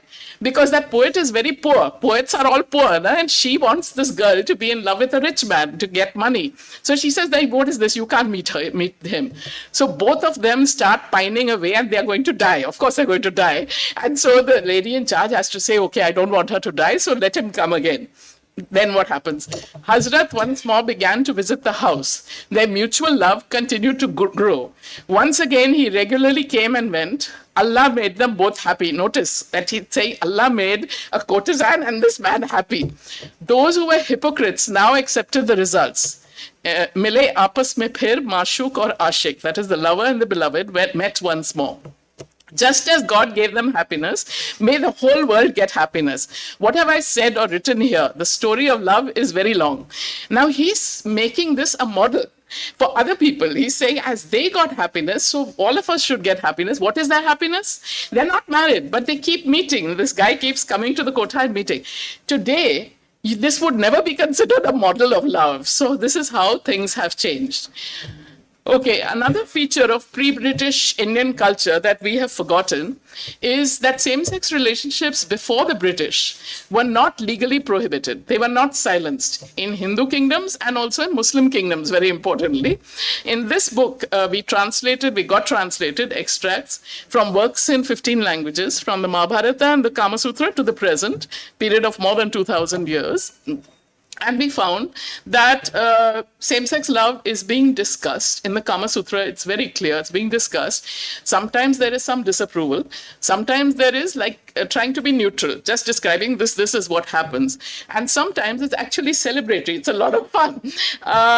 When the British come, some of the Britishers who come, I should say, they really like this. They like the fact that there are courtesans, there's same-sex love, you can do all these things, which in England you couldn't do. In England at the time, and for many centuries before, you could be executed, especially men, would be executed if they got involved with another man. But in India, you could do it quite openly. So they were happy. But when they took over the rule of India in 1857, after crushing the Great Revolt, then they passed this law, 1861, you know that, which prohibits the Section 377 of the Indian Penal Code, which makes it a punishable offense, a seriously punishable offense, right? And then that has just been changed in 2018. Now, this other book, On the Edge, I look at over a period of 100 years, how do things change? 100 years, things can change a lot. So from 1920s to 2020s, things have changed. That law has been removed. And so I look at how did Hindi writers show love, same-sex love between men or between women. So there are some famous writers here, Premchand, Gitanjali Shri, etc. And there are some less known writers. Like there was this novel published in 1947. When I say we have forgotten things, this was a totally forgotten novel published by this Bihari woman, Asha Sahai. Nobody has ever heard her name. I had a lot of difficulty finding this novel, a lot of difficulty, and I finally found it and could translate a part from it. She was a Gandhian also, and Gandhi believes in celibacy. So a very interesting novel in which men and women are in love, women and women are in love, but nobody has any sex. It all remains completely celibate. So I thought this was great. Yeah, it's such fun. But they have very strong romantic feelings, One woman actually says to another woman who is going to get married to a man, don't marry him. Why do you want a male partner? I'm here, I'm a female partner, and I will love you more than he does. So be my partner. She actually makes this proposal. So I thought this was pretty amazing for 1947. Now, when I say if you go back earlier, you find not only in literature, but also in art. Now, look at the statue. This is the god Kamadeva shooting an arrow at two women. It's a very huge and beautiful statue. Now, you look at the two women and look at the god and look at the smile on all three faces. How blissful it is. It's really a stunning statue. So I wrote this book called Love's Right. From 1980 onwards, I don't know if you have know about this, from 1980 onwards, you may know, those who are from Kerala especially, all over the country, there were these young women, mostly women, few men, but mostly women, who ran away together. They either got married or by Hindu rites, or they committed joint suicide if they were prevented from getting married. And I have like well over 200 cases. There must be many more, which I don't have. Now, the interesting thing about these girls from 1980 onwards is that they are low income. They don't know any English. They don't know any word like gay, lesbian, anything. They had no contact with any movement. They just had these feelings. And the feelings were that we either have to get married or we have to die. And in their suicide notes, we were talking about what happens after death this morning, right? In their suicide notes, they generally say, we can't be together in this birth, society is stopping us, so we will be together in the next life, in the next birth. They also have this feeling that they can't live without each other. So in India, my next book is going to be on rebirth, the idea of rebirth. And if you go back even to the 11th century in India, you find this idea that if you are very strongly attracted to something, some person, some place, or you hate something that you don't know why. Like, say, somebody comes in, you just don't like them at all. But then their twin sister comes in, you really like that person. Now, why is that? So the Indian explanation has always been, this is because in a previous life, we were connected in some way. And what I found very interesting is that this is the explanation given by these young women, but also the explanation given by the priests. I interviewed the Pandits, a Hindu priest who performed the marriages in many cases. And I said, like, why did you agree to do this? So one of them, he's a computer engineer in the day and a Pandit at night. He said, look, I thought about it. I have never heard of such a thing, but I thought about it. And I thought, look, in Hinduism, the Atman doesn't have any gender. Atman is not male or female, right? Now, these two, if they are so strongly determined to get married, despite all their society being against it, that means they are connected from a previous life. So I decided to do it. And if there is any papa in it, any demerit, I don't take the money. The money they give me, I don't use. I offer it to a Shiva temple in my village. So Shiva takes it on, right? And there are many such stories. Also, in 1975, there's a famous mathematician called Shakuntala Devi, you know. Now, she wrote the first book on homosexuality. It's called The World of Homosexuals, little book. In that, she went to the temple at Srirangam, which is a very major temple, Srirangam, right? And she interviewed the chief priest. Srinivasa was his name. I forget the full name. Srinivasa Raghavacharya. Yeah, she interviewed him and she asked him, like, what do you think about these relationships? And he said, look, if two people are so strongly drawn to each other, they are connected from a previous life. First thing he said. Second thing he said was, which I thought very funny, which is that we have such a huge population explosion. So this is nature's way of controlling that. Yeah, that's what he said. Okay, so now let me talk about my first novel, which was called Memory of Light, about the two girls, Nafis and Chapla, who are in love. And when here I found that Urdu ghazals, now you all know the Urdu ghazals, right, which are in Hindi movies, basically. Chaudevi Ka Chand is a ghazal, for example, that song. There are lots of ghazals. Most of the ghazals we are used to in 20th century are like Begum Akhtar, if you've heard her. Most of them are about pining and being sad and being unhappy and not being able to get the person you want, and the person stands for God, so you can never get them, and all of that. Now, that all is true. Those ghazals are there. But there are also very funny, cheerful, erotic, playful ghazals from the 18th, 19th century. And these ghazals are about a lot of things. They are about love, they're about friendship, they're about fighting and quarreling, and they're not about God at all. So I call them non-mystical ghazals. They are about shopping, dressing up, markets, going to festivals, going to picnics, all of this. 18th century, this is really long ago. So I'll just read you one. Anyone knows Hindi Urdu? Is it worth reading this? You can? Okay, I'll read it in English as well. Now, Zanakhi was, at that time, Zanakhi was a word for a girl's girlfriend. Okay, Zanakhi, I'll come to why. Zanahi ki, so one girl is speaking to another girl. When you translate in English, you can't get that gender because I am speaking to you. I and you are not gendered. The verbs are also not gendered. But in Urdu, it's perfectly clear. Zanahi ki rangat jawaan peer sone ki, sarapa wo nazar aati hai ek tasveer sone ki, kinari gird yo chehre ki uski zeb deti hai, musawwar jo कहती है तस्वीर की तहरीर सोने की, गले के हाथ तेरे हो रही हूं ए लग्गा मैं, नहीं दरकार तुझको जाने मन जंजीर जोने की. I've highlighted the parts which show the gender of the speaker and the other girl.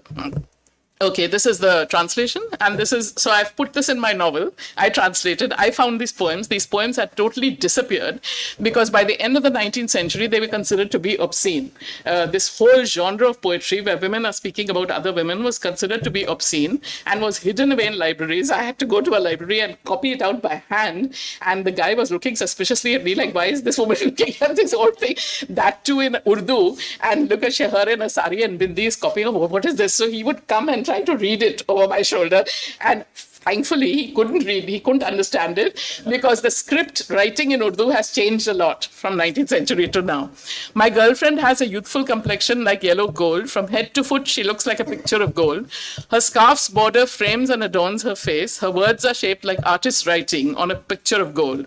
I've become the necklace round your neck, dear one. So my life, you don't need a chain of gold. This is by this poet, Sahitya Rangin, colorful. That was his pen name. His dates are 1755 to 1835. Okay? And so in my novel, the two heroines sing this song together to each other because they're singers and dancers, they're courtesans, right? Just to give you an example of the manuscript. This is a manuscript by a poet called Nisbat, early 19th century. Beautiful illuminated manuscript, but it had disappeared completely. When I was looking for this poetry, I could only find a few lines by him, which were in print. This manuscript had disappeared. And then somebody in Pakistan went into a second-hand bookstore and found it, the whole manuscript. So it was that close to disappearing completely, but he found it, he scanned it and kindly sent it to me so I could use some of these poems. Let me read a poem from this manuscript, okay? And see how clever and subtle it is. So it is erotic and sexual. It's between two women, but look at how delicately that is done. It leaves so much to your imagination, which the person Hari Kumar was saying in the morning, that it left to the reader's imagination. Zanahi kya hi maze se ye kal guzari raat, balaएं हाथों ने मेरे जो ली तुम्हारी रात, balaएं हाथों की लेती रही मैं सारी रात. To take balaएं, you know, you must have seen it in the movies, you put your hands over the other person's head and do this, right? Means you're taking their troubles on yourself. Girlfriend, how delightfully we spent last night. My hands devoted themselves to you last night. I felt so devoted to my hands all night. Yeah. Now, there were words at this time in 18th century Urdu poetry, there were words for sex between women. The words are chapat, chapti, chapatbazi. These are some of the words. Chapat means to cling, to stick, something, right? And they're also there in the dictionaries in the 19th century. And women who are engaging in this activity are called chapatbaz. Okay, so it's a word. Now, what does baz mean? Baz means a game that you play, okay? And like you say, kabutarbazi, somebody who is interested in pigeons. Patangbazi, somebody who is interested in kites. Shatranjbazi, somebody who's interested in chess. So chapatbaz is women who are interested in chapti.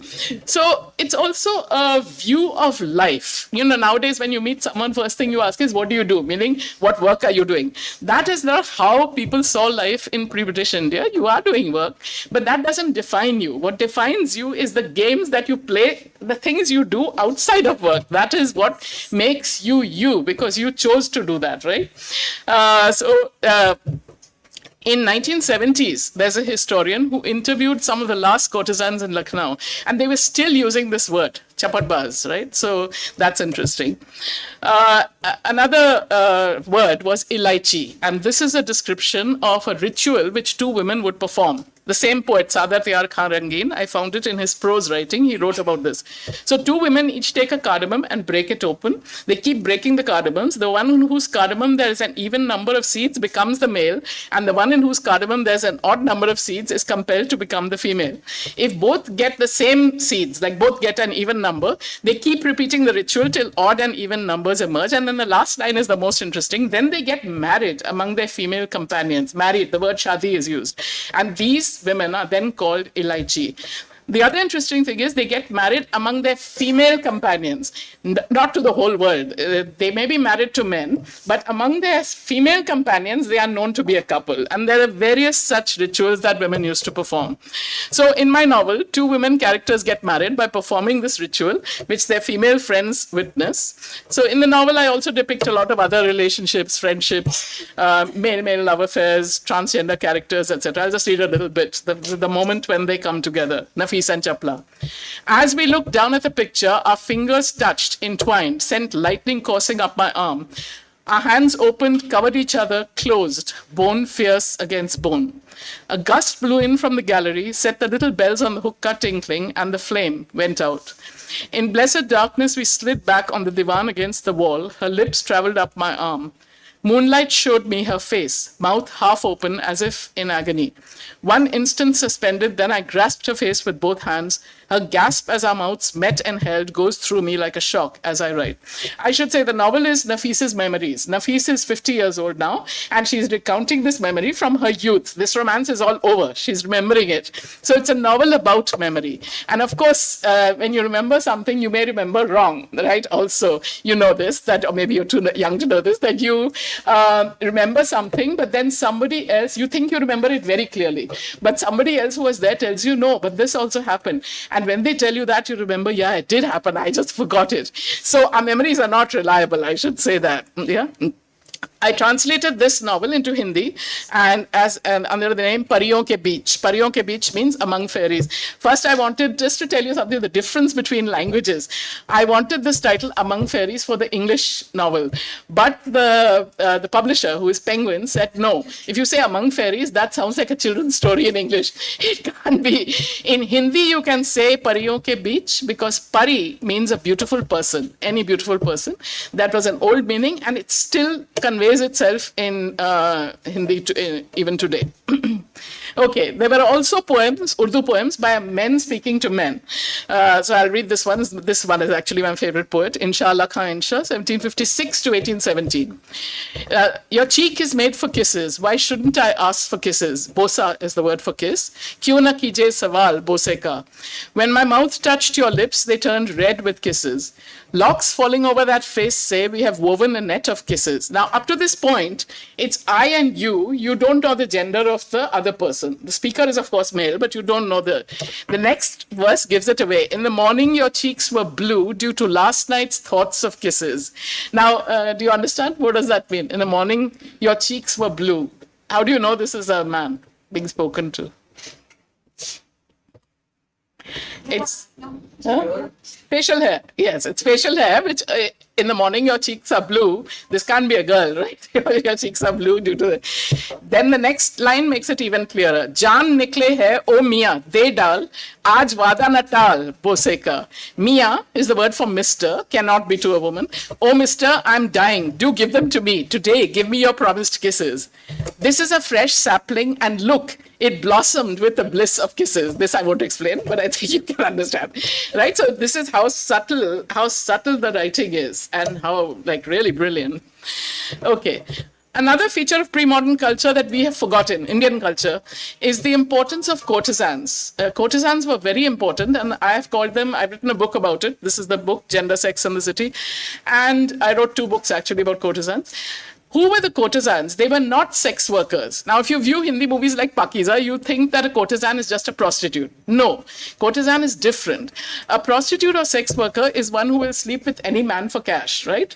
A courtesan, they had relationship with one man. It was what we would now call serial monogamy. If that relationship ends, they might have a relationship with another man, but it's one at a time. They knew who the fathers of their children were, and they were very well-educated, accomplished women. This is from ancient India onwards. In ancient India, they were known as Nagarvadhu. If you look at Sanskrit drama, 4th century Sanskrit drama, you will find courtesans are the heroines. They are the first romantic heroines. There's a writer called Sanjay Gautam who has written a book on the Kama Sutra, and he says that courtesans are the first romantic heroines in India. The time I was writing about, which is the 18th century, 1780 to 1870, these women were what we would call glamour girls of the city. They set the fashion in their dress, in their style, in their cosmetics, in their jewelry. And how did people people get to know about them? The male poets wrote poems about them, praising them, sometimes by name in the poems. And then the courtesans sang these poems in gatherings. So now it's a mutual advertisement. The poet writes about you, the courtesan does the dance and sings the song. So she's publicizing the poet. The courtesans and the male poets, they had the same patrons, kings, nobility, very rich men, etc. And they performed in public, both of them. So, yeah, so that's who they were. And just to sum up, they were not sex workers, they were female intellectuals, they were poets, musicians, dancers. They are the ones who kept alive the classical arts like Bharatanatyam or Kathak or whatever. They were the colleagues and friends. And if you read the poetry, you can see they were the colleagues and the friends of the male poets and musicians. They were different from conventional women because they lived in female-dominated households and they had matrilineal inheritance. Matrilineal inheritance means their property. These were the women who owned a lot of property. Their property passed from mother to daughter, aunt to niece, if they didn't have children. And they often also had relationships with each other because they're living in a female house. So just to show you in a painting, look at this courtesan. She's explaining a dance posture to a European who is dressed in Indian dress and with a hookah. And she's giving him like a dance demonstration now you nowadays have, right? She's explaining the dance to him. All right, I wanted to also say this is not just India. This is all over the world up to the early 20th century. Here's an example from English courtesan, 18th century, Harriet Wilson. She's writing to the Prince of Wales. That is the king's son who is going to be the next king. She says, sir, he has asked her to come and meet him. She says, sir, to travel 52 miles in this bad weather, merely to see a man with only the given number of legs, arms and fingers, she doesn't mention what she means, but only you are the same as any other man, would be madness in a girl like myself, surrounded by humble admirers who are ever ready to travel any distance for the honor of kissing the tip of her little finger. But if you can prove to me that you are one bit better than any man who may be ready to attend my bidding, I'll start for London directly. So if you can do anything better in the way of pleasing a lady than ordinary men, write directly. If not, adieu, goodbye, Monsieur le Prince. I won't say yours by day or night or any kind of light because you are too impudent. Look at this way of writing, the cheekiness. And it's this cheekiness which is the charm of the courtesan. No one else, no man and no woman could speak to the prince like this. Another famous French courtesan, Léon de Pougy. She lived into the early 20th century. She was a dancer, actor. And here she is with another woman. She had a love affair with men and women. This is the other woman is an American, Natalie Barney, and the photographs of them together. Another one, Emma Hamilton. She was a courtesan and erotic dancer. These all came from very humble origins. They were poor girls. She married Lord Hamilton, became an aristocrat, Lady Hamilton, and then after the marriage, she became the lover of Lord Nelson. You know who he is. He was a major British general who fought the Battle of Waterloo. Yeah, and there are many portraits of her. This is just one of them.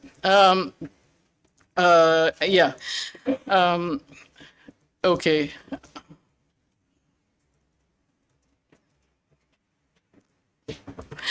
So much of this literature, which is about, which is about courtesans, has been forgotten. And so in my books, why has it been forgotten? Because how many of us actually read these books? How many of us, have anyone read the Kama Sutra?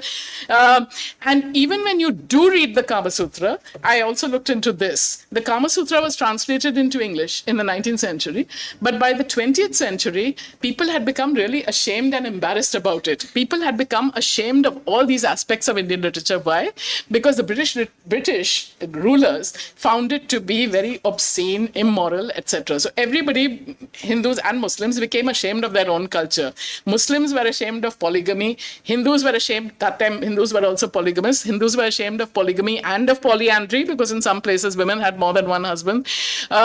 Both were ashamed. Muslims became really ashamed of these ghazals, which were all about love and wine and all this. They said, no, we should write like Wordsworth about nature and social reform. They actually say this. Urdu literary critics say this. They also become ashamed of idolatry. Hindus become ashamed of worshipping so-called idols. So then they become ashamed of worshipping many gods and goddesses. All this becomes really embarrassing. When I used to teach in Miranda House, I was teaching the Bible as part of literature, and I would ask the students are 98% Hindus, I would ask them, which is better, one god or many gods and goddesses? And they would all say one god. Why? Because they are just brainwashed into thinking that. So then I would ask them why, and they couldn't answer. So then we would discuss it, and by the end of the class, they were happy to find that yes, having many gods and goddesses who are all one but are also many, that is actually good. So they would, so we have forgotten these texts. I was giving you the example of the Kama Sutra. The Kama Sutra has a whole chapter on men who desire men. So there is a chapter in that there are men. Kama Sutra, he divides it into two types. There are men who desire women and there are men who desire men.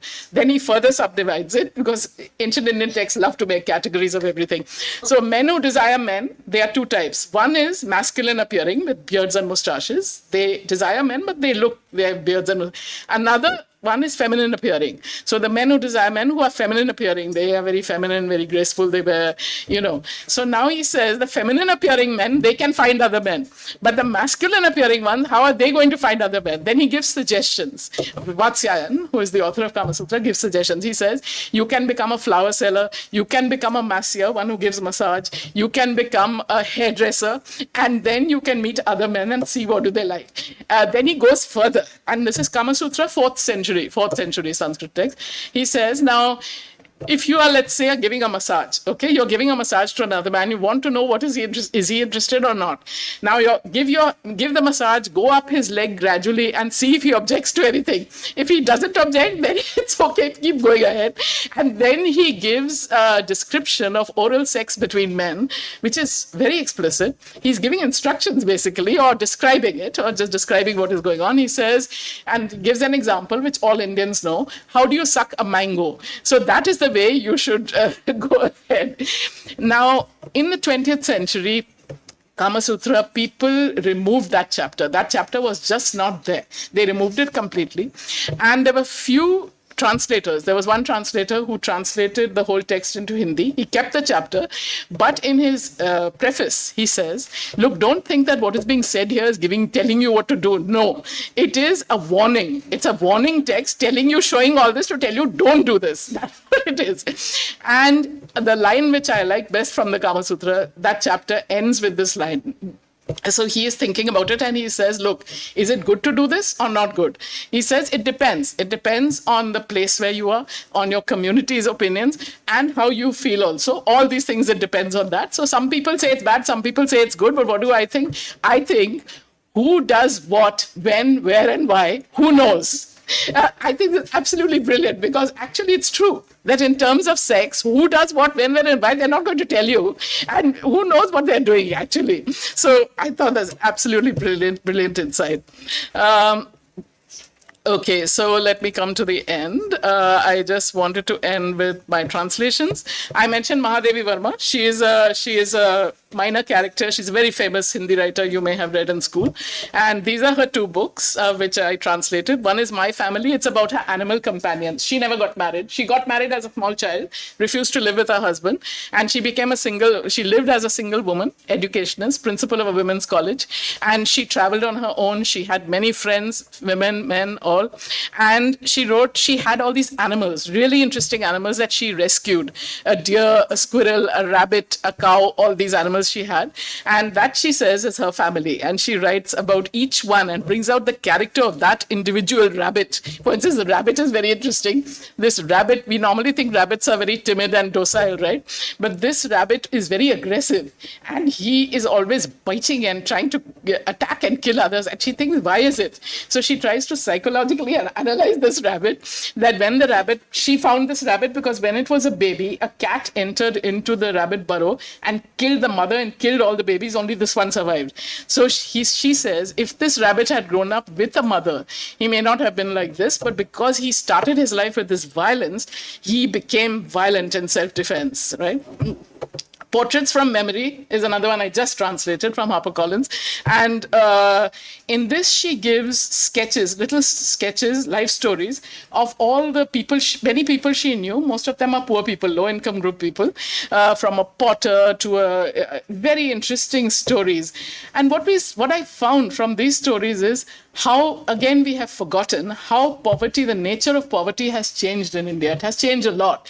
Now most of the poor people have cell phones, they have TVs, they have refrigerators, most of the working people. In those days, no, it's abject poverty.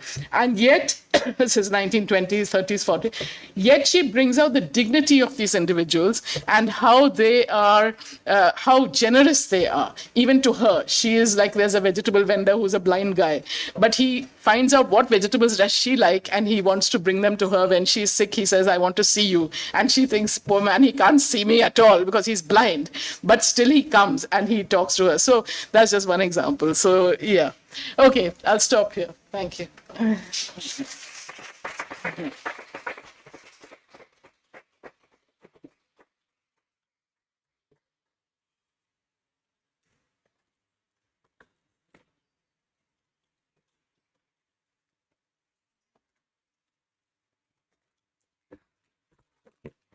Thank you, ma'am, for that profoundly moving session. You've shown us that literature is not just a collection of stories, but a living, breathing archive of who we are. It has been a masterclass in how emotion and imagination intersect. Now we request Dr. Ruth Vanita to kindly sign one of her book for us.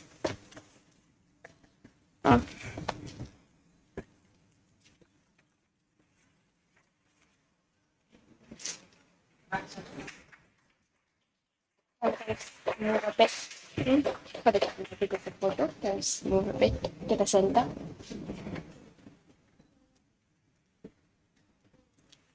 Thank you. Now I request Professor Dr. L. Kavita Nair, HOD, Department of Language, Culture and Society, to please felicitate Dr. Ruth Vanita. The center. To the center. Then we can have this.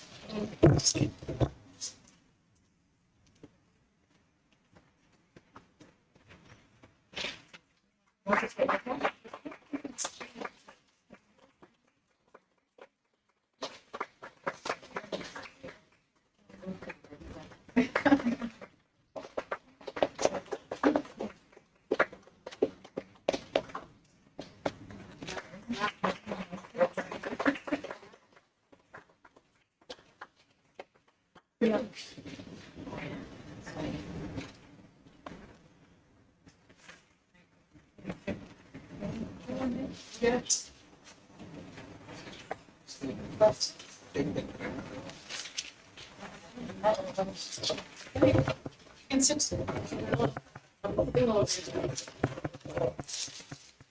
My next story, and I just wanted to know why you took such conventional topics like the aspect you talked about is so different, and it's not usually talked about. How did you get this idea to talk about it, and how did you get interested in these areas? You mean like in same-sex love or other things? Yes. Okay, same-sex love. even bring herself to tell that. Huh? She can't even bring herself to tell that. No, because I've written on many topics. Like even courtesans is an unconventional topic. So I've written on many things. I've written on the Sanskrit epics. I didn't have that book here, but I wrote on the Dharma of Justice in the Ramayana and Mahabharata. That's one, a recent book. But that has nothing to do with same-sex love. Okay, and same-sex love, how did I get interested in it? Well, because I'm married to a woman now. So, and when I was studying in Delhi University, I and my co-author, Salim Kidwai, we had studied at Delhi University, but nobody had ever mentioned the word. Though we were reading writers like Shakespeare. Shakespeare wrote most of his sonnets to another man. I've just done a book on Shakespeare as well. It has just come out last year. So it's not on this topic, but I work on Shakespeare. So I'm giving you one example, but many others. E.M. Forster, we were taught. Nobody ever mentioned the fact that he was homosexual. Nobody mentions it. So we thought that there must be as far as Western literature is concerned, a lot of scholars had already worked on it, right? But on Indian literature, there was nothing. And we thought there must be something in Indian literature. We have such a long history in so many languages, something must be there. So we must find out what it is. So it was an attempt to educate ourselves. For me, at least, it was an attempt to educate myself. I read the Mahabharata, the Ramayana, all the Purans. I got a lot of interesting material from the Purans. I read the Kama Sutra, I read the Kritivas Ramayana, various versions of the Ramayana, the Bengali Ramayana, Kritivas Ramayana, still the most popular Ramayana. In that, there are two women, two widows of a king. After he dies, they have a relationship in some manuscripts of the text, not in all manuscripts. And they produce a child. One of them becomes pregnant. This is 14th century, okay? And I have asked a lot of scholars. There is no such story anywhere in the world of two women having a relationship and one of them gets pregnant by the blessings of the gods, miraculously. This is no such story. It's a uniquely did story. So it shows the imagination of the author. He could have shown the child being born miraculously in so many ways. In the Mahabharata, Ramayana, children are born in all sorts of ways. Yeah, you don't need to do this. But he did this because he's interested in that. He's interested in seeing, okay, two women they're married to the same man. Now, what is the relationship between those co-wives? I've written about this also. You are virtually married to each other because you're going to spend your whole life together. I know real life cases too. After the man dies, the two co-wives continue living together and they raise the children together. So the author would have seen having more mother, the co-wives raising together. Also the sister-in-law, your hubby helps you, you raise children together, right? So you have seen co-wives or women raising children together. The child has more than one mother. You know, like in Tamil, you say chitappa, chitama. So they are also your father and mother, small mother and small father, right? So he would have thought, what if the woman can become pregnant with another woman and how will it be? And it's a wonderful story. There's more than one version, so we got it translated. So in that story, for instance, the child whom they produce is Bhagiratha. You know Bhagiratha, right? The one who brings Ganga from. So it's so wonderful because Bhagiratha is born to these women. Now in other parts of India, the story is Bhagiratha is just born to his father and mother. In this, only in Bengal in the 14th century, this story is there. He has two mothers. And when he goes to school, all the children tease him and said, your mother, father was dead. So your mother, you are a Jaraja, means a version of illegitimate child. Your mother must have had a male lover, right? So he goes and hides in the Kopgraha. You know what Kopgraha is? The anger room. He goes and hides. And then his mother comes and says, what are you doing? He says, like, who was my father? You haven't told me. Tell me. Then she tells the whole story that by the blessings of the gods, this is what happened, right? And he laughs and he says, oh, if that is the case, then I'm going to heaven to get the Ganga down from there. And the most interesting thing in this story is that the word Bhagiratha, now you know in Sanskrit, every word has about 100 meanings. So I looked in the dictionary, the word Bhaga has many, many meanings, right? But this poet says, he was a great poet, Kritavasa, he says, Bhaga, one of the meanings of Bhaga is the vulva, the women's genitals. He says, because this child was born of pleasure between two women, therefore he is called Bhagiratha. And it's not correct, this etymology probably, but he just says, I'm a great poet, I'm telling you this is what it means. So I thought this is just, our literature is just wonderful, and this is all what we have forgotten. So it was our attempt to educate ourselves and bring this, because most Indians had, and many still have, the idea that homosexuality is a Western import from the West. No, it's not. It's the fear of it that is imported from the West. In itself, it has always been there in our literature. And then even this other book I wrote, Love's Right, about the young women who run away from 1980 onwards to get married or commit suicide. Now in 1980, there was no same-sex marriage anywhere in the world. Okay, the first place was Netherlands in 2001. These young women have the idea of getting married from 1980s onwards. And in many cases, that families actually agree and actually arrange the ceremony with them. I have many cases of that kind. So there is something about Indian culture that is accepting of many things, or was accepting of many things. And though after the British period, it changes from the 1820s to 1920s, in that 100 years, it turns around 360 degrees. But we still, the memories of those traditions are there somewhere hidden. Otherwise, how was it? I was always asking this question. How is it that some families allowed these girls to get married and they even participated? There is some memory of the idea of marriage, that it is a union between two souls, what the priest said. Remarkable. Yeah. Sexual, whatever they faced or whatever they had to face in society and what they feel as a person. In the 21st century, you can actually made by some of these young girls. When I wrote this book in 2005, there were no such videos. Now you can go and see videos where these young girls, for example, two village girls from a UP town called Hamirpur, one of them father is a policeman, and these two girls wanted to get married to each other. They got married to men, they left those men, they wanted to marry each other, families obviously did. Then they went to the registrar of marriages and said, we want to marry, can you, the registrar of marriages said, no, I can't do it.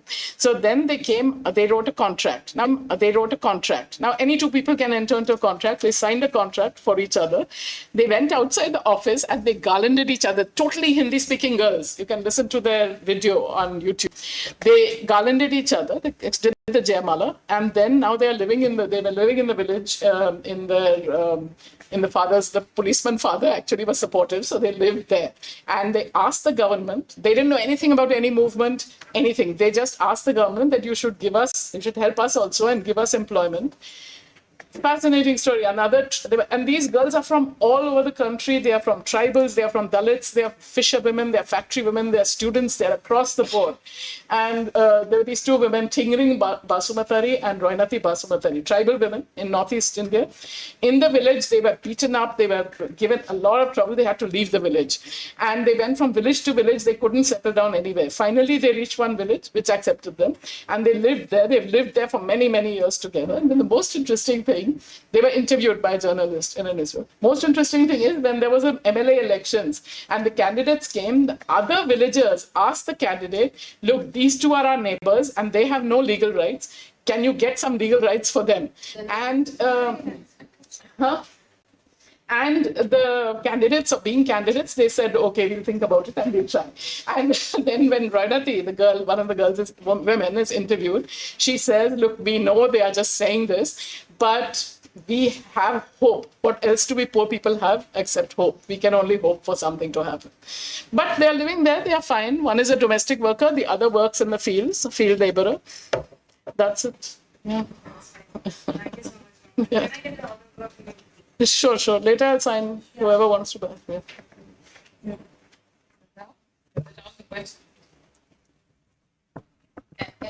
Are there many people who would like to have their books signed?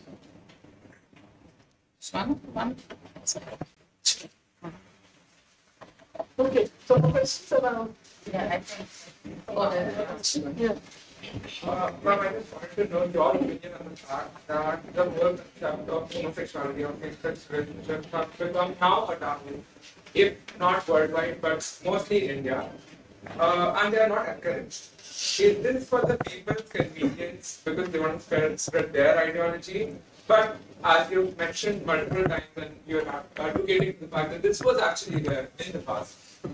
So, and a lot of people who are educated in this field, the Hindu scholars, are commenting this. So, why is this happening and why exactly? See, most Hindus don't know Hinduism. They haven't read any Hindu text. How many people have read Mahabharata? Have you read? It's 18 volumes, and most people haven't read it.